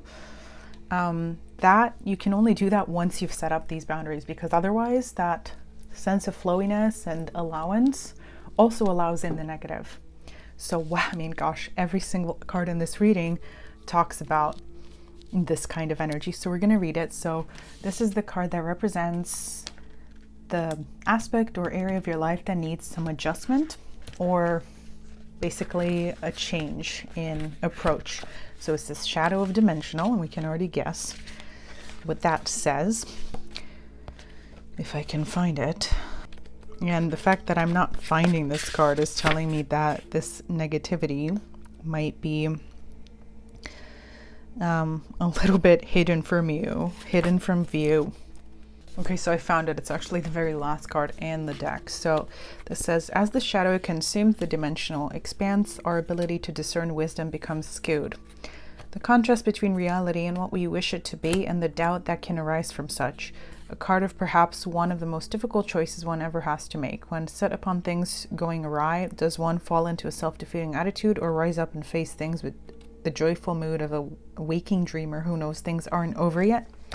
When things are going wrong for me, I feel this urge to believe that this is an indication of how things will go for me from now on. Something in me wants to confirm my personal doom and deeply wallow in the misery of that vision. Even though all is falling down around me, I can always choose to turn it with the perspective of "and yet." Inquiry or journal entry or point of reflection for you would be, what perspectives am I holding that may feel powerful but are actually holding me back? Oh my gosh, okay, so that's very important and then very relevant. So maybe you are taking on this dynamic that is combative, especially because we have Mars coming up, as these two cards represent what area of your life this is indicating this entire reading is about. So Mars is all about not just action, but also, warrior is one of the few keywords that came up at first, but of fighting. It's about fighting energy. So this is telling you basically that to even be in a state where you have to defend yourself is something that might feel strong and ruthless and like, I don't know, even intelligent in some ways, or that makes you powerful. But actually true power is to not even be in the situation where you have to fight back at all. So removing yourself from destructive situations, destructive, combative arguments, conversations, the smallest of dynamics that reflects that kind of energy, wherever that is unfolding in your life, in order to preserve your own self, because this is what this is pertaining to in this reading. This is about your true identity and about your authentic vibration, because the first house in astrology represents it indicates your ascendant, and it represents the immediate impact of your actual physical presence in the world and the vibration that sends through everything around you. So right now you might have Mars in the first house, which potentially makes you someone who, comes across as that kind of spiritual warrior. People with Mars in the first house could come across as a little bit defensive or argumentative, not because they want to or because they have wrong intentions, but because they are really outspoken and highly focused on taking action. So if there's something going on wrong in your life, you are very quick to jump to take action to solve it, especially if there's someone who is attacking you, like, blatantly. Then you're not going to sit around and second guess what to do. You're going to argue back. You're going to do something to mirror back that energy. So in any case, some of this combativeness, even if you have Mars in the first house, even if you have Mars and Pluto in the first house, even Uranus, Mars and Pluto, which would make you very sort of maybe potentially volatile or just very outspoken, very strong in presence and nature and responsiveness. Even if that is so, I feel like because you're a very evolved person and soul, you would still be manifesting those energies in a way that's way more high vibrational than that. So in this sense, as a protector rather than fighter, as someone who mirrors back energy in a way that is geared towards healing the other, not hurting the other. So right now I sense that because you feel depleted in energy by these negative forces in your life, especially people, I'm getting it's people, you have a sort of temporarily skewed, not in a very significant way, but still skewed idea of power for yourself. So just try to think about and evaluate the places in your life where you are acting out this role of like a defender for your own self, because you don't even need to do that. Like, these people are so much like who are hurting you, if they are, and depleting you of energy. They're not even remotely close in energy to your true vibration. So just recognizing that would be the first step. So what about your perception of what power means and what being powerful means right now actually needs some reworking and reconceptualizing? So Earth of Fire, this is a message from Spirit about what you're doing that is actually really good at this point. So Earth of Fire, unfolding path. So you are very capable of manifesting exactly what you set your intention to right now. The combination of earth and fire, I always think of it as extremely powerful. It's very, it's like kind of like lava. It is, once again, destructive. So with great power comes great responsibility. With great power comes great impact. So whatever energy you're in, that's what's going to be coming across to others. And it's also going to be directly impacting those. So whatever mood you're in is going to be magnified. And it's also going to basically adjust the mood and the energy of those around you. So it's a sort of like mirroring situation for you as well. So you might absorb the energies of others, but also when you're in a very powerful mood of whatever it is, that's what's really going to be projected outwards times 10. So right now, your spirit guide is telling you that you have some really powerful ideas for manifestation and for things that will bring you a lot of success. So instead of just, dealing with these people and like fighting a fight that's not yours, put all of this intense energy into those goals and those ideas and those just inspired concepts that are coming up for you right now, because this is a sort of like heightened magician energy, like the magician in the tarot. You have everything available to you, all the possible tools that you would need to create exactly what you want and what will bring you the highest possible success. So let's take a look at some more specific messages with some tarot, and the card that will be bridging this energy into that part of the reading is here. So Strength. So how can you take all these messages from your spirit guide and apply them into the next steps in your life? So Strength, it's a major arcana that's really significant. Once again, it's all about power here and about how powerful you are and about how significant your purpose is in this life. So personal power, oh my gosh, I can't. And assertiveness, wow, portrayed with kindness. Oh my gosh, I can't. I didn't even read this. This is exactly what I was saying before. That dichotomy of kindness and power and assertiveness and like compassion. So compassion that brings about forgiveness, realizing that you're stronger than you know. So I think that says everything here. And realizing also that truth strength is in letting go of the things that you can no longer solve, the things that maybe you can't change about another, and you can just simply accept that that is the case. So rather than trying to punish them or to show them, give them a taste of their own medicine, just realizing that actually karma will do its own thing, and that you might be a sort of karmic overlord at times or a karmic mirror to people, but that doesn't mean that you are karma itself. So you can cool down a little bit with that and channel that true sense of your identity, which understands that power truly is compassion, yes, and kindness. But at the same time, you don't have to open up anything, any boundary that you are not willing to let others overstep. So it's all about balance here, really. That is the main theme for you. So let's see what this, more things is. Oh, the Magician, yay. Didn't I just talk about the Magician? Yes. So you're very, very powerful right now, if that was not obvious. Okay. And literally whatever you intend is bound to manifest right now. So just intend what you want for yourself that will bring you happiness and fulfillment. And rather than intending, actively working for some sort of karmic balance, maybe just intend in general for compassion, for basically forgiveness, for balancing in whatever relationship or situation has brought you like strain or stress or negativity. And wow, the Hierophant with a mirror. I mentioned a mirror before. That's who you are. And the Five of Swords. Okay, so that's a card that signifies betrayal and things of that sort. So this is literally telling you that, and the Fool coming up, similar message, I think, to maybe pile 3, about feeling that you were taken for a fool at some point. Because anytime the Seven of Swords or the Five of Swords comes up with the Fool, I always think of like basically people mistaking your compassion for you being dumb or something like that, or this is someone I can take advantage of because look how open their energetic field is to me, I can take from them freely, that sort of thing.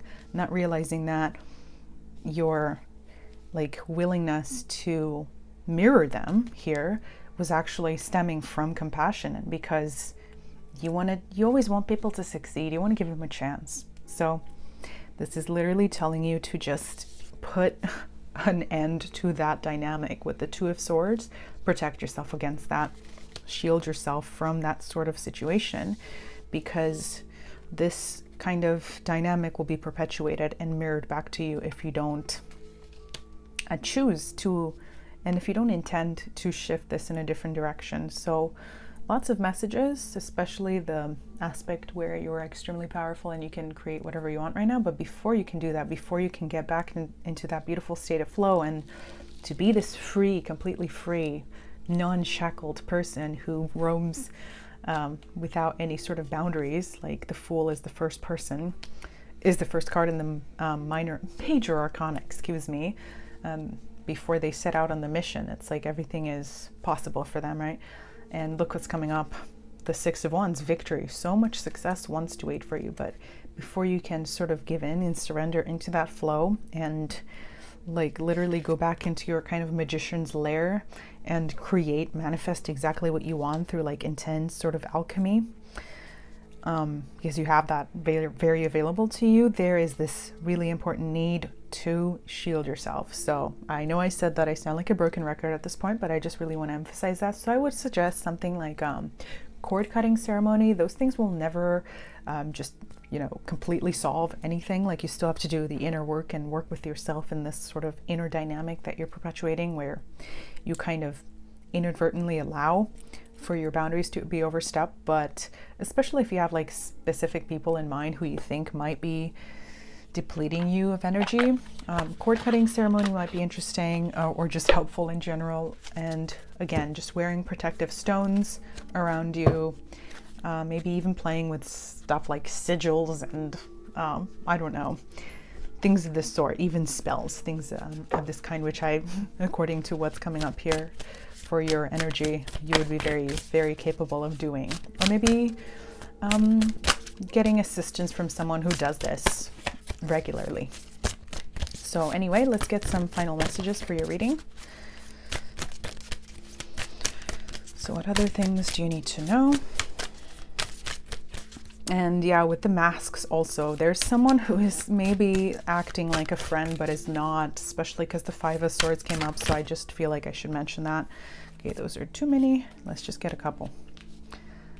And especially because one of the things in that card talks about, oh, and this card too, unseen forces in action. Or maybe this is even like sort of social media stalking, because again, I'm not a fear-mongering reader at all. I kind of hate that sort of energy, but it's just coming up so obviously in a reading that I'm just letting you know. So someone might be watching you online, social media, things of this sort, and it's not a very pleasant energy that I get from them. Okay, so this one. So collect the day's sweet moments. Okay, so much different energy than everything we've been getting here. So you want to do that. You're the kind of person who just wants to enjoy things and who is capable of being grateful for the small moments in life, but protect yourself against things. And well, you know, I love foxes. They're adorable creatures, but in lots of myths and lores, they are associated with sort of stealing energy, wily kind of, you know, wickedness, things of the sort. So stay curious. That's the kind of high vibrational message there. But at the same time, make sure that, yeah, you just don't allow anyone with hidden intentions to take advantage of your energy and presence.